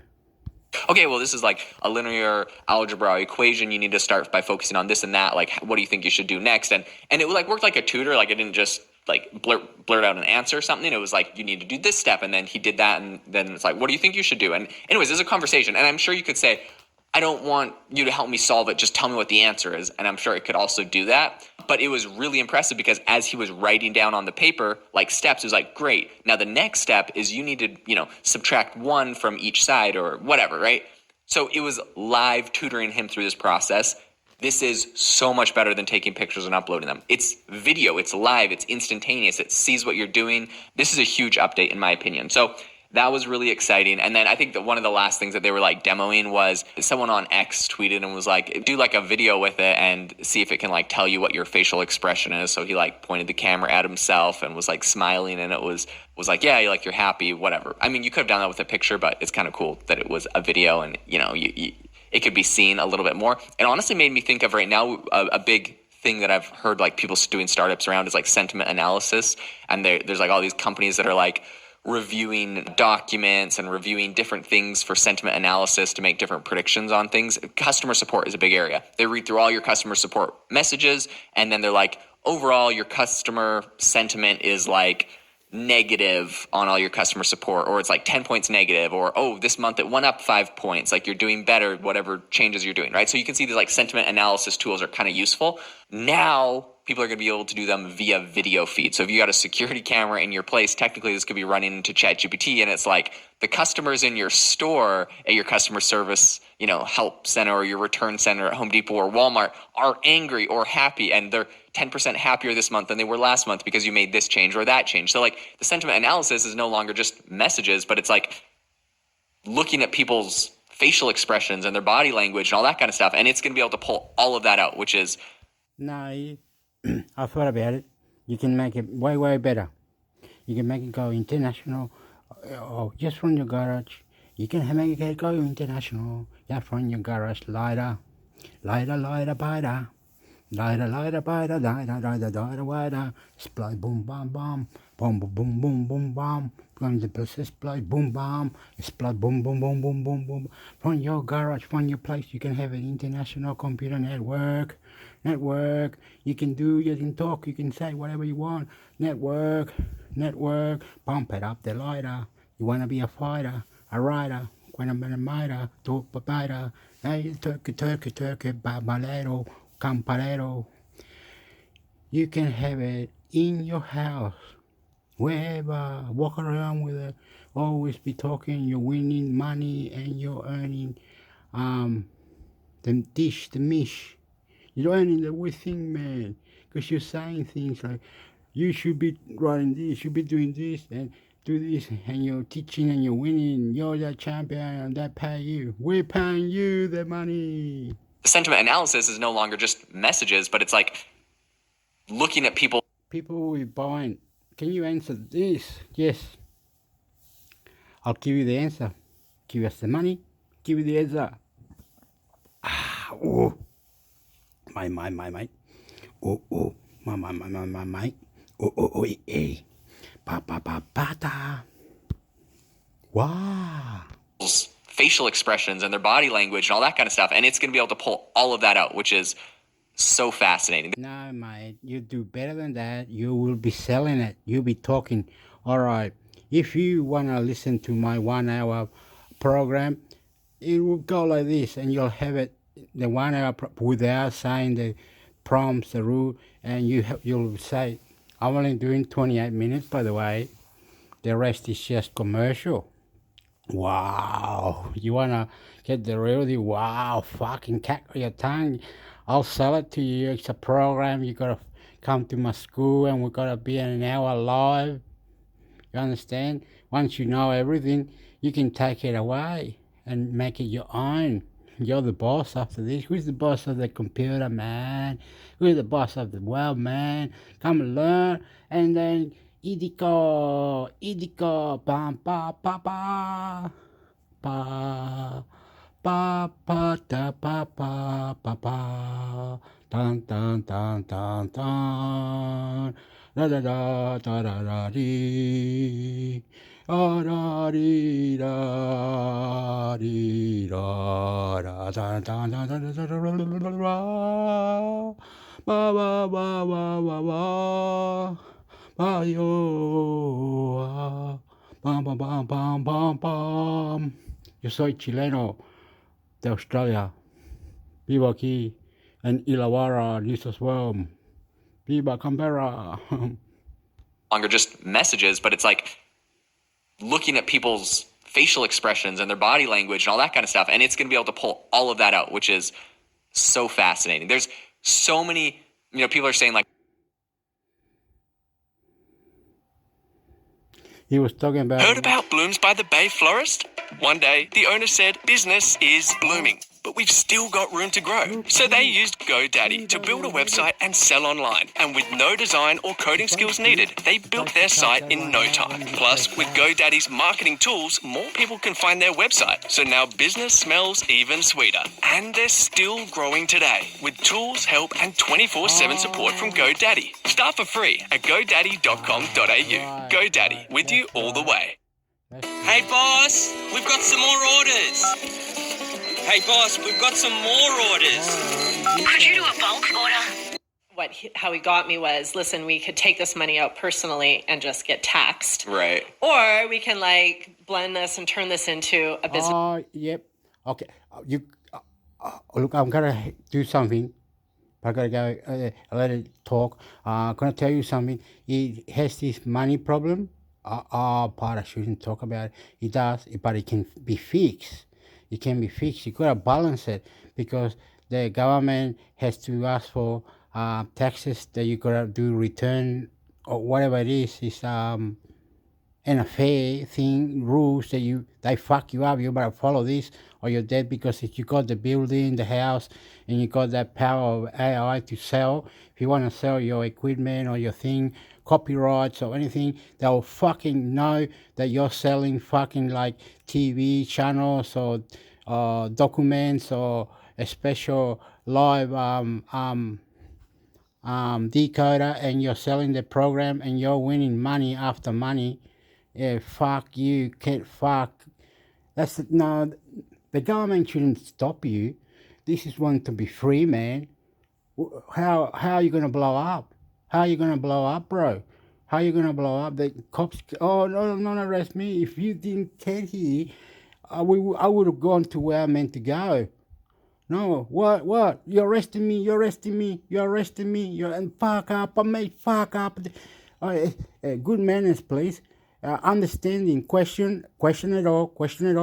What the fuck? My God.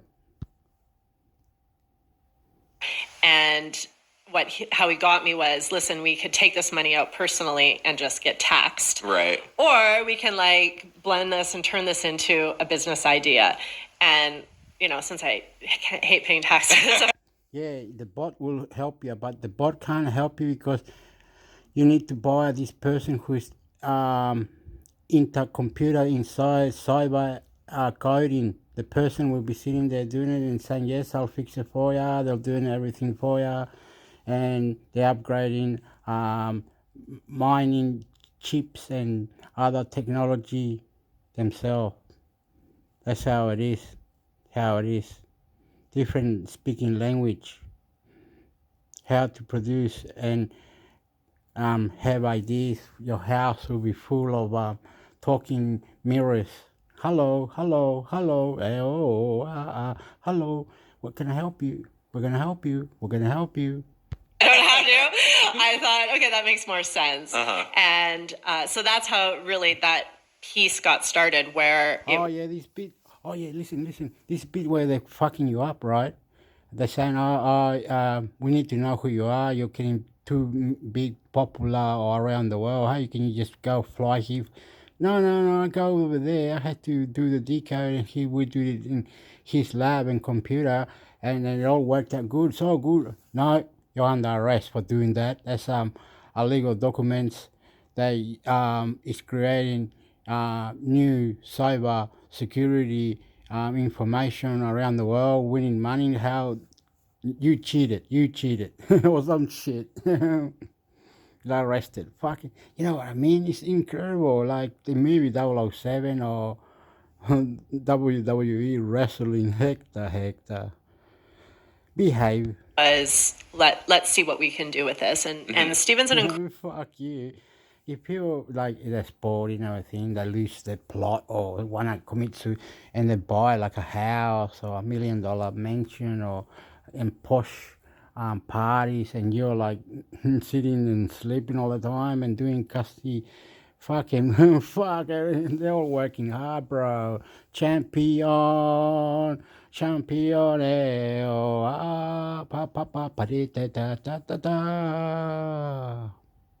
incredible.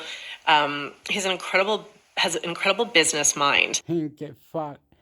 Like the mind blowing. It's like you don't understand, but you will fucking get it there. Fuck you. Yoo-hoo. Next time I will be angry. I'm all excited. No. Dios mío. I love you with the bottom of my heart. It's your beautiful.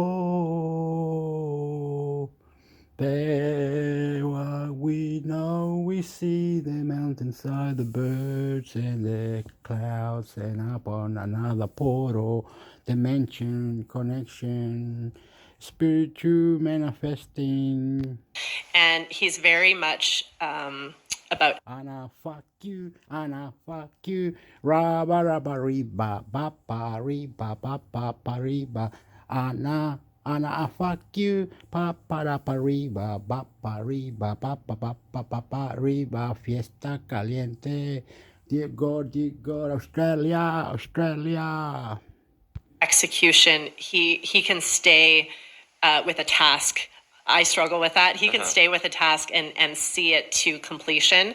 And so for him, it was to go down there and just see what can come of this idea. And so he was down there. We would pitch investors, and I would usually fly down from Vancouver for like the second meetup with a VC. It took about a year and a half of we were down in an incubator called Plug and Play in Sunnyvale, and we pitched investors all the time, like well over 100. Stephen pitched to for sure, and then I would fly down and do the second or third. It took about a year and a half before we got our first check. And interestingly, Lombard Capital, who invested in us the first time, he was one of the first.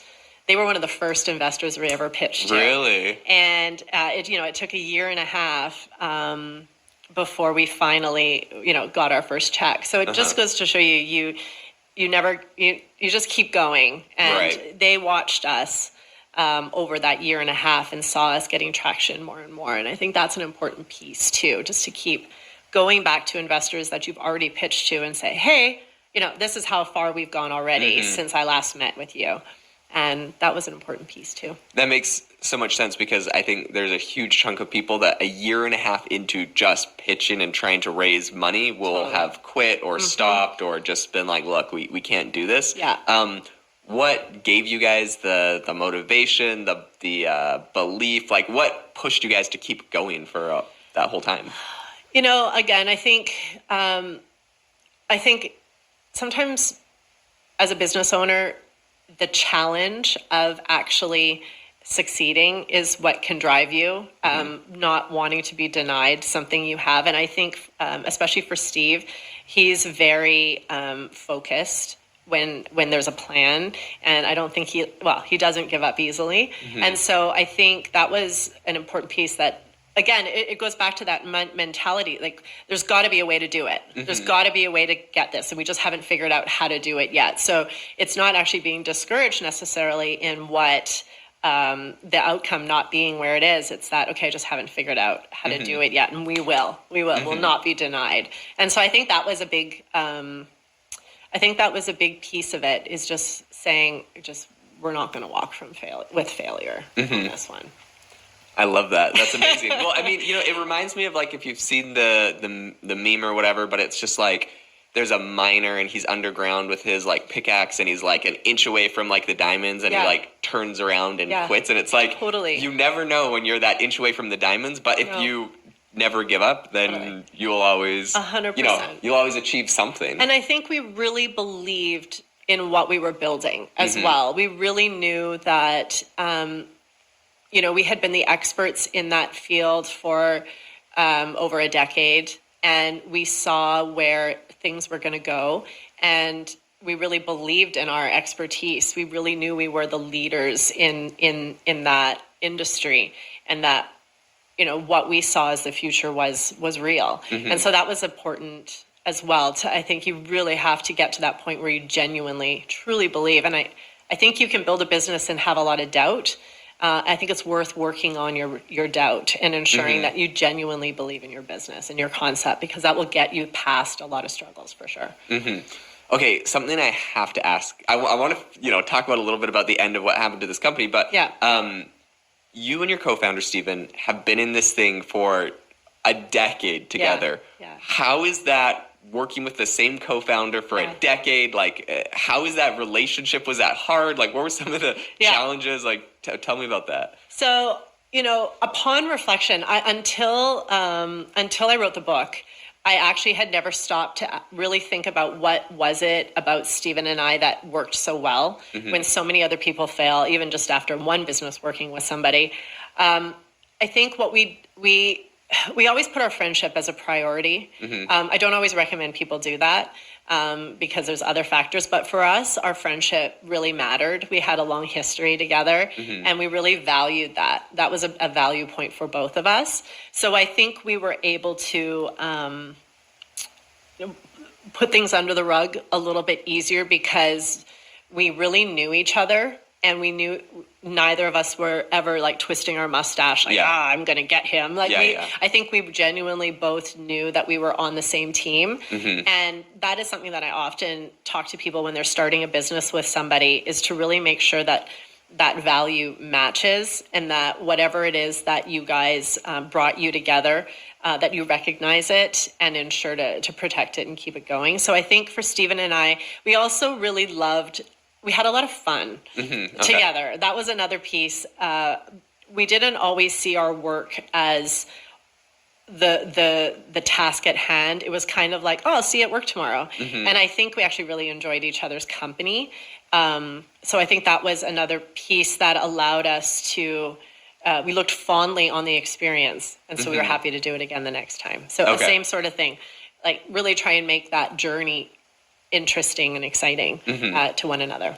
I love that. No, I think that's some amazing advice. So along this journey, you raise your first round, and obviously that's exciting. You can kind of get this thing kicked off. I'm assuming you've been self-funding exactly. Up until this point. Yeah.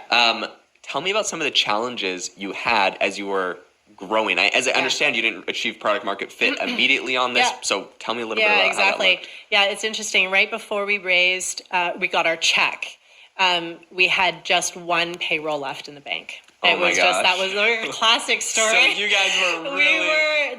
it was like, this check needs to come because, we just kept putting money into the company. And so, a lot of times people think, because you had all these exits, it must have been really easy to start, Trulio. But we really treated Trulio like as a new endeavor. And even though we had exits from other businesses, we really wanted to not just keep just throwing money in it because we could. It was like, no, this has to be a legitimate company. So we were always looking at that bank account saying we've only got 2 payrolls left or 1 payroll left, and do we need to keep putting money in? So that was a big piece. And again, it was, as with anything, it's a learning curve. And for Stephen and I with Trulio, the plan was actually, for the first time, we said to each other, let's see how far we can take this one. Like, let's not necessarily plan to have it sold in the first opportunity that we have. Let's see if we can scale these companies and this company and take it to the next level. And so that was, again, the mentality we had. And I think so the decisions we made as we built the business were probably different because we were thinking longer term. And that's why it's so important for entrepreneurs when they get started in their business, especially with a co-founder, that everybody's aligned with what that long-term vision is. Because if we were just planning to sell right away, maybe how we went for funding would have been different, or who we went with. Like, we don't realize how much these little decisions that we make on a day-to-day actually come from our long-term plans. And so because of that, we were able to look at some of the challenges that we had with an eye on, we're in this for the long haul anyways. So let's make different decisions based on that. So I think that was a big, that helped us get through some of the challenges that we had in the early stages as we were scaling it, just our mentality. Okay. That makes a lot of sense. And I think that, again, that vision is like so important for how you grow and where it ends up. So you raise this first round, you kind of get started. I understand. I believe you raised all the way up to a Series D, was it?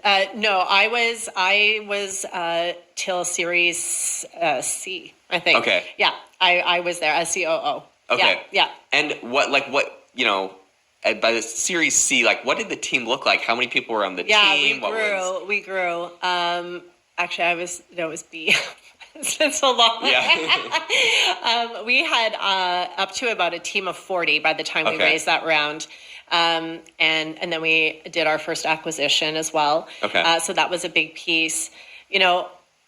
Who you are in the early stages of a business versus the kind of skill set and mentality needed to scale a business are two very different skill sets, I think. And very rarely is that founder able to do both. For me, I flourished in the early stages. And I remember there was a point when one of our engineers kind of looked at us and said, we can't change what we're doing right now. We're on this track. We have to go. And as a early stage entrepreneur, you're always wanting to shift and change. And sometimes when you're scaling, you can't do that. You actually have to follow through with that. And I remember that being a moment where I realized that my passion within the company was changing. And I just wasn't as good as accepting the structure that comes into place as your business and company grows. Yep. And so that was I think a piece for me that helped me to realize that where I wanted to be with the company long term, I didn't think my skill set was for that. So Stephen is one of those CEOs that can go from inception all the way to full scaling. And so that was sort of I think the beginning of us realizing that there needs to be someone who takes over my position and finding someone with that skill set and passion to go through what it takes to structure and get organized. So I think that was where the shift changed for me. Okay, I love that. Question for you on that, and also, I feel like a lot of times when we see these tech companies, like for example, you see Facebook and you see Zuckerberg was there from the very inception, Totally. and now he's there. But I also feel like we've seen kind of like cycles of like who Zuckerberg is and what he's doing. I feel like in a company, whether you're there from Series A to Series B, or from co-founding to Series A, or you're all the way to there to going to IPO, whatever phase of the company you're working in, there's a lot of change and growth you have to do. Yes. What were things that I guess you would recommend, or things that maybe you did as your companies were growing to continue to learn and to evolve as a person in your kind of expanding stewardship or whatever? Yeah, I think just to look at the two different people, that was myself and Steven, one of the things that we both had early on, and we always would say to investors, is, look, if we're the best people at the helm, we'll be the people at the helm. But we're not. We want this company to succeed. Its success begets our success. So we always really were open to recognizing there may come a time when we're not the best people to run the company. And so I think ego can get in the way a little bit, where this is my baby, and it does feel like your baby. And you give so much blood, sweat, and tears into it. You sacrifice so much, not just financially, but a giving of your time and your family life, and all these things come into play that you get very possessive of your business. And I think you have to be able to take a step back and see how important it is that the right person is at the helm, and just doing those gut checks all the time. Am I succeeding? Am I the right person? And having a good team around you, and kind of taking their information, and just, I think you have to have some element of, I make the final decisions and I know, but I think there's also looking at how is the success in the numbers, how are the people around me, are they inspired by me as their leader? Stephen, definitely inspired our team when he was the CEO through. And I think as we were building our businesses, in a lot of ways, our team joined because of us. Yeah. They believed in us. They believed in our mission. They believed who we were and the culture we were creating. And I think that's the other component as well as a founder. Do you inspire your team? And I think we did that really well when we were running our companies. I've heard a lot of people talk about, as they scale up their company, a lot of the early employees sometimes will cycle out because they're just like, look, it's not what it used to be at the beginning. I guess I'd love to hear your perspective on that, and also what you do and did to keep your top talent. Like, how do you keep your solid, your team, like you mentioned at the beginning, to make such a big impact on where the company goes? How do you keep those people? Yeah, I think it's very real, the mentality of startup people. Startup people love the multiple hats. They love the challenge of getting through the real hard struggles. And we learned early on that you either have a startup mentality or you don't. And, there were times when we brought in people from big companies, Amazon, Google, et cetera, and they say they want the startup life, but then you put them in the startup chair in the middle of the bullpen where everybody else is, and they're like, wait, hold on. Wow, I have a lot of responsibility. I can't pass this off to that department. I can't just, I don't have access to every tool on the market. Yeah. We're on a budget. I can't access that. And I think for some people, that's like tilt. That's too much sort of type of thinking that they don't have. So we were very specific of talking when we were hiring and interviewing, is almost even looking at resumes, how long were they at a company, what stage were they there at, when did they leave, what was it that actually made them leave. And oftentimes you would hear from a true startup founder was that, almost similar to myself, was like, oh, just the company changed. It just, I didn't have the same freedom. I didn't have the same excitement. It wasn't as it just wasn't, my job didn't have the same kind of weight. And so we would look for that. And that often brought us the right people for that stage. Okay, so, and I'm so curious to hear your side of that and your perspective. Trulio has gone on to become an incredibly successful company. Like we mentioned at the beginning, has raised hundreds of millions of dollars, has tons of employees. It's helping so many people. I mean, Yes. I was looking it up before this and seeing partnerships with JP Morgan Chase Totally. and all sorts of incredible stuff that it's doing. So Absolutely. massive success and so exciting.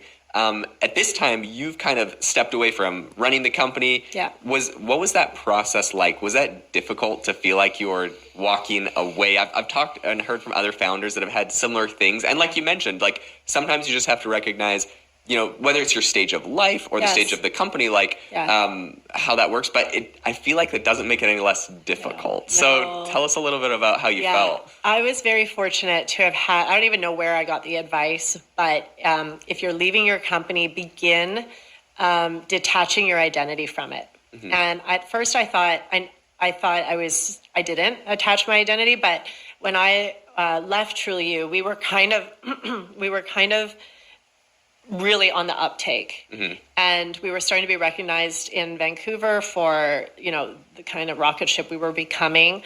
And we're starting to get, you know, more headlines and a lot more accolades about what we had managed to build.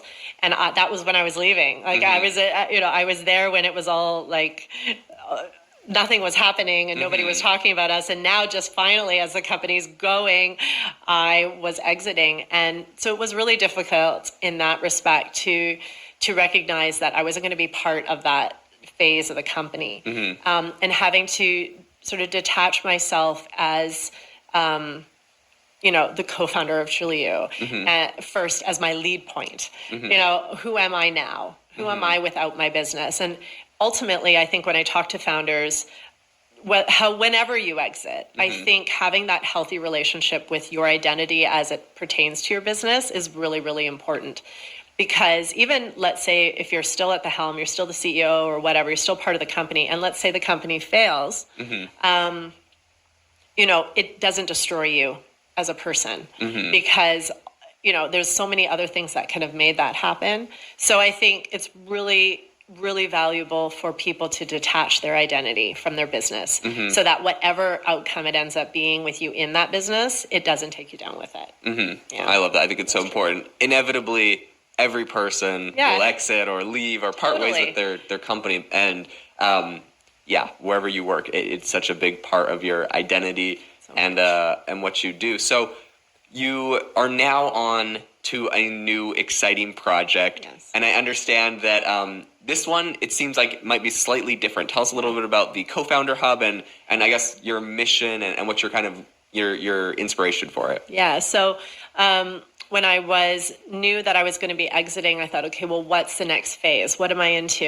And one of the things I do love is public speaking. And so I thought, okay, well, what am I going to talk about?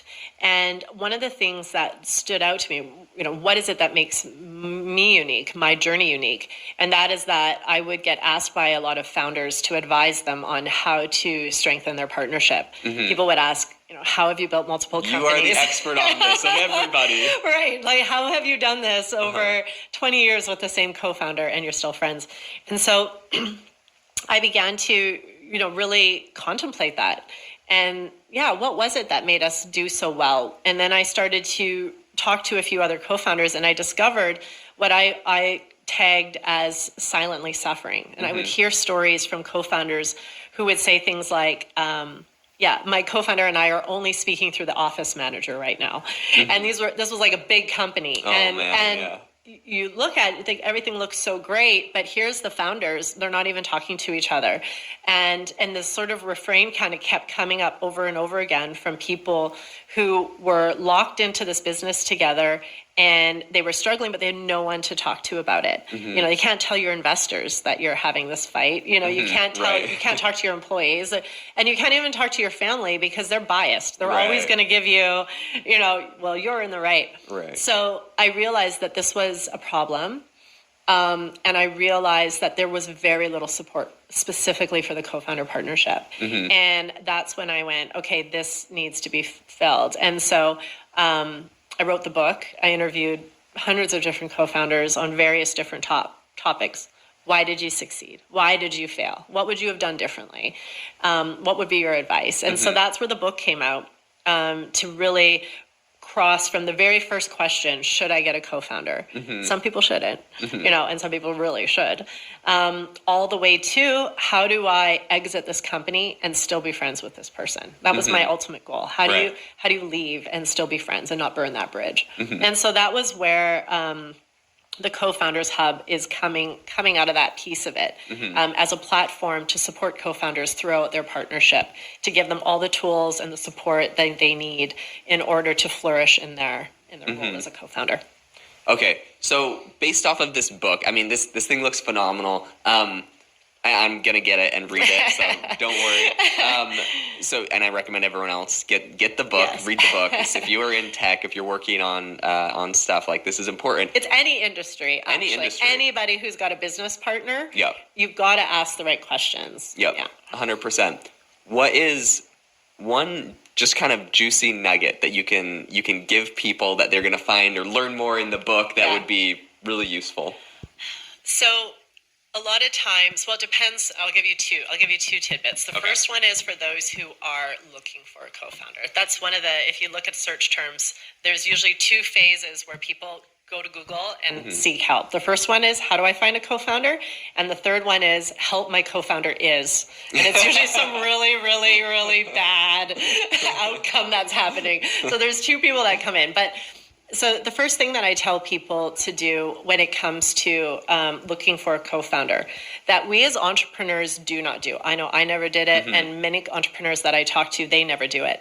And that is do a deep dive into who you are as an entrepreneur. What is it that brings you to the table? Why are you building businesses? All these questions that people don't think about when they're looking for a co-founder. Usually people go for a skill set. I'm going to open a restaurant, so I need a chef. I'm going to build an app, so I need an engineer. And we think about it in terms of skill sets. But what we don't think about is things like, say, for example, Stephen and I, really ultimately what made us successful was I was excellent at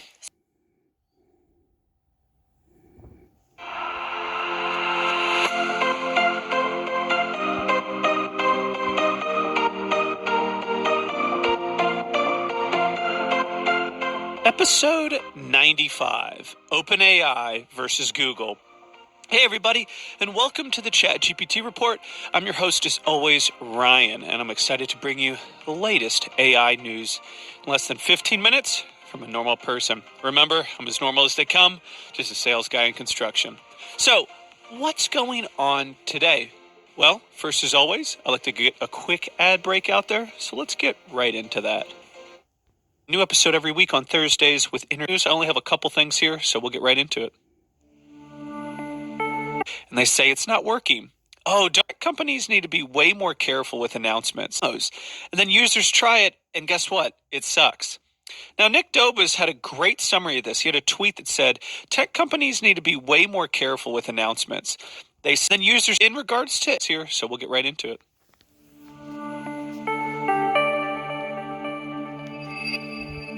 So I thought this was really good. In regards to everything being rolled out and new announcements on products, you see so many companies, they basically are like, look what our thing can do. Look at our demos. And then users try it, and guess what? It sucks. Now, Nick Dobas had a great summary of this. He had a tweet that said, tech companies need to be way more careful with announcements. They say, quote, our new thing can do XYZ. Users try it today, and they say it's not working. Oh, don't worry, it's rolling out soon. End of the day, awful experience. And the basic summary of that is marketing effort and spend reach customer, excited to try, fails really hard, then they're disappointed, trust is broken, why do you do this? End quote. And I love that he says this, and I get why he says it too, because there's a lot of people out there just do this stuff to get clicks, but my goodness, do I get sick of it. Nick, as always, makes an excellent point. We've tagged him before because he's had some great quotes that I like to showcase here. But it really is the truth. A lot of these companies have some amazing demos to showcase, and they fall flat on their face, and they can't do what they are intended to. And I think it hurts them more than anything. I really do. I think coming out with a half-baked product is not the cool thing to do. Now, You do get a lot of likes and clicks and a lot of talk about it. So maybe that's their goal. Because again, negative publicity is still publicity, as I always say in the game. So who knows? But it definitely doesn't go over with me. And you'll see that here in a little bit with some of these announcements, as well as things that Google and OpenAI had. I wasn't a fan of a couple of things that happened there, but we'll discuss that in a minute.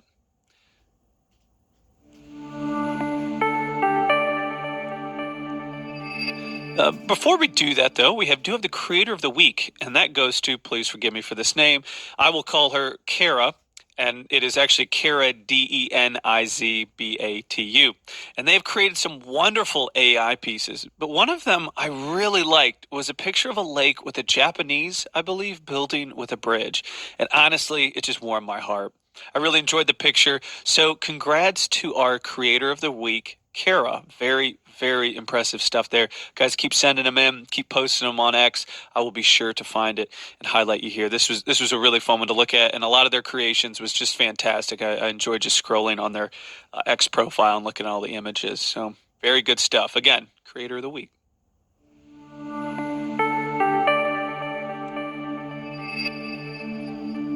Two big items dominated the headlines this week, and that was OpenAI's spring event and Google's I/O event.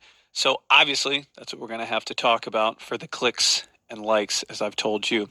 Also, because we talk AI, so we basically have to for the shareholders here at the Chatgpt report, i.e. me. Okay, first one. OpenAI had a spring event. That's a pretty cool live demo, or at least it felt live.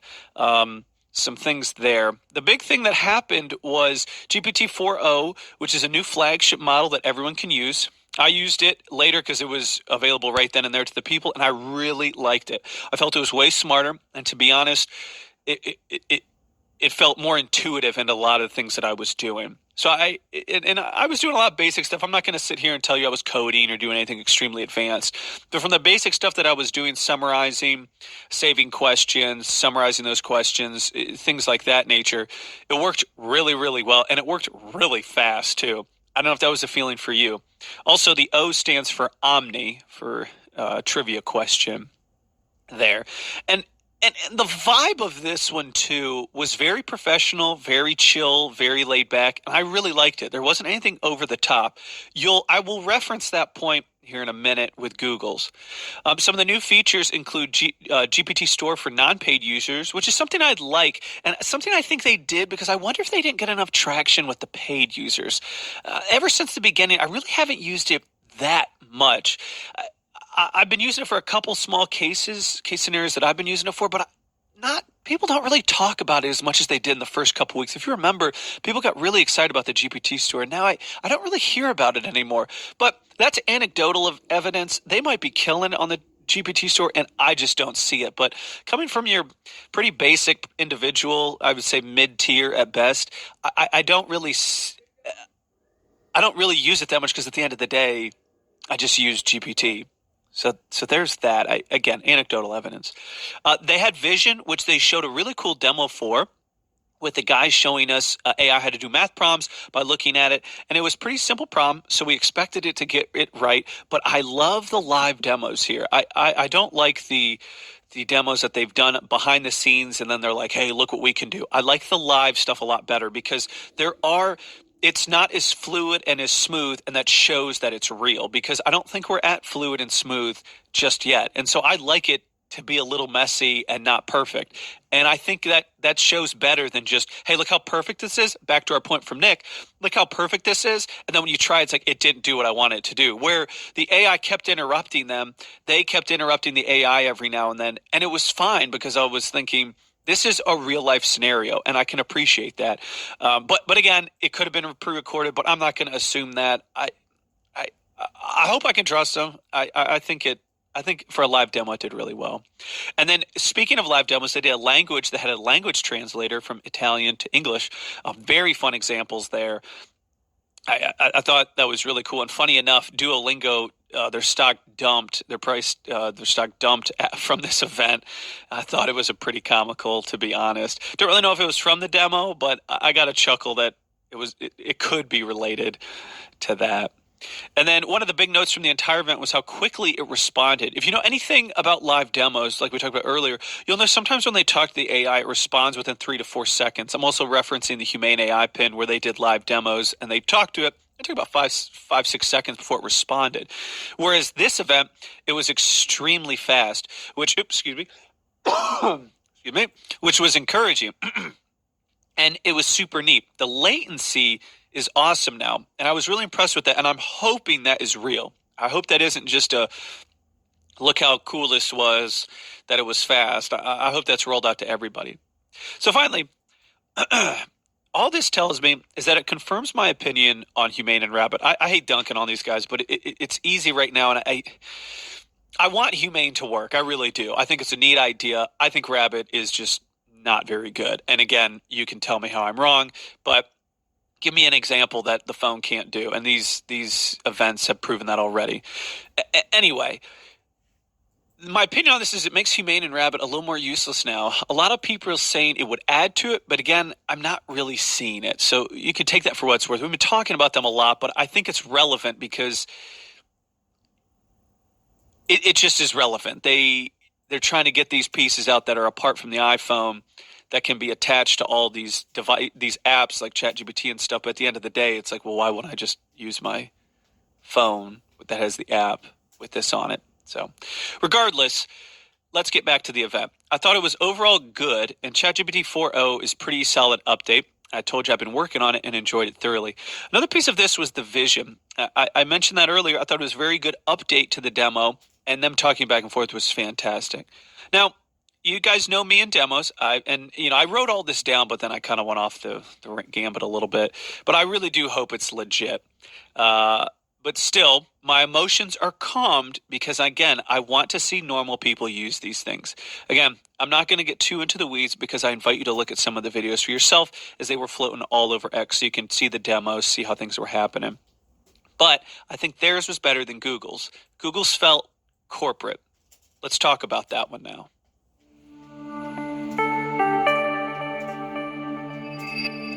The general summary of Google's event was they said AI about 1 billion times. What does it even mean anymore? And Mark Rebillet, I think I'm pronouncing that right, was the opener. And it, again, if you're going for negative publicity, you nailed it because it just felt so, what are we doing? They tried something and I think it failed pretty hard. And I'm king of let's just do something dumb and try it, right? And I'm willing to admit, that wasn't a good idea, but I don't think it was a very good idea. Anyway, here's a quick update on a couple things that they did. VO, which was a powerful AI video generator. It was a text-to-video generator that lets filmmakers write prompts, build cinematic shots. The problem here is it was all a pre-recorded demo. And Sora did the same thing, and then they came out and said they edited it. If you remember, Sora's from OpenAI. And we have no way of testing it. So why would I trust that? That's just me, though. I don't trust any of those text-to-video. I think they've edited them. And even though they showed the prompt at the end, which I thought was really clever, I don't trust it. Because, again, it's like, it's coming out end of the year, whatever, whenever they're going to bring it out. Don't hold your hat over that. And I think this is why this event was different, too, is most of the stuff OpenAI had, at least the big one that they had, which was the update to ChatGPT 4.0, you could immediately try. Where here, it's like, these are all coming down the line later, whatever. Next was Astra, an AI assistant. This one didn't feel like a live demo. It felt a little better, but I don't know. To me, it was just one of those things where I wasn't a big fan of it, the AI assistant. Let me rephrase that. I'm not a big fan. I'm a big fan of it. I just didn't think it was that cool. I thought OpenAI still did a better job with their demonstration than these guys because they had a live demo, but it was pre-recorded. So how much of that is real? Gemini 1.5 Pro is available. That was another small thing. Again, I have my leeriness about Gemini as well. They had a big video months ago, and it kind of fell flat on its face. The one that I was most intrigued about was the generative music with Music FX, which actually seemed pretty cool. But again, I wonder about the legitimacy of all this. Honestly, again, I wrote honestly, this one got me excited again. And that was an AI music generator. I'm still confused how you get around legality of taking all this music and putting in a song. Because then you could say, well, it basically sounds exactly like this song. You could probably look back in the code and say, hey, it actually did pull from this. Can it? I think it could. So as excited as I am about the music stuff, I'm always cautiously optimistic. I think it's going to get shut down. I don't know how you get around that legally. I guess they get around it with text to image, but music, I feel like you can see it a little bit easier. That's just me, though. Overall, I thought it felt okay. But before I get on my overall thoughts, I understand there's a lot more to Google. I know some of you guys are like, oh my gosh, they had this announcement, this announcement, this announcement. These were the big things I thought, which were VO, Astra, Gemini 1.5, and then generative music. There's other minor stuff, but I don't think they're noteworthy here. I think those were the four big ones that I wanted to mention. And even them, I just can't. The excitement was calmed. And I mentioned that here. A year ago, I think my jaw would have hit the floor, but it just felt like, look what you can do. Also, none of this is available. And this is why the OpenAI event felt a little better overall, because it felt polished. And I said again, a live demo, gosh, it always gets me going. And not going to lie, I told you Google's was like, look. And the dude at the beginning, I know they were trying to get people viewing it. And my gosh, they nailed that aspect of it. But people were memeing it everywhere. So for, what is it, the fourth, fifth time I'm going to say it today, negative publicity is still publicity. Like, they got that part down. All that to say, OpenAI GPT-4o, you could use immediately. I like that aspect of it. I'm going to say this, though. None of them were like, holy cow, what is happening? This truly felt like a quarterly review. Like, here are some updates to already impressive products, and go try and use them. At least that was the feeling for me from the OpenAI, and at least Google's. It was just like, hey, here's some products that we have down the line, but you can't try them yet. How did you guys feel about it? Or am I the first to tell you about them? Oh dear, you're getting your information from me solely. Now I'm concerned for you. Team, thanks for giving me a listen as always. I hope I said negative publicity more times than you've heard today, as well as repeating myself multiple times on this one. My script that I usually use was a little off today just because I was all over the place with everything. So apologies for that. If you like that style, let me know. If you don't like that style and you're like, man, that was a terrible episode, you can let me know too. But overall, I'm excited to have you. Thanks for being a listener. And we will catch... Do I have an interview Monday? I don't think I have an interview Monday. So I will catch you next Thursday. Have a great weekend, team. Stay dry. It's raining in my area. And take care, y'all.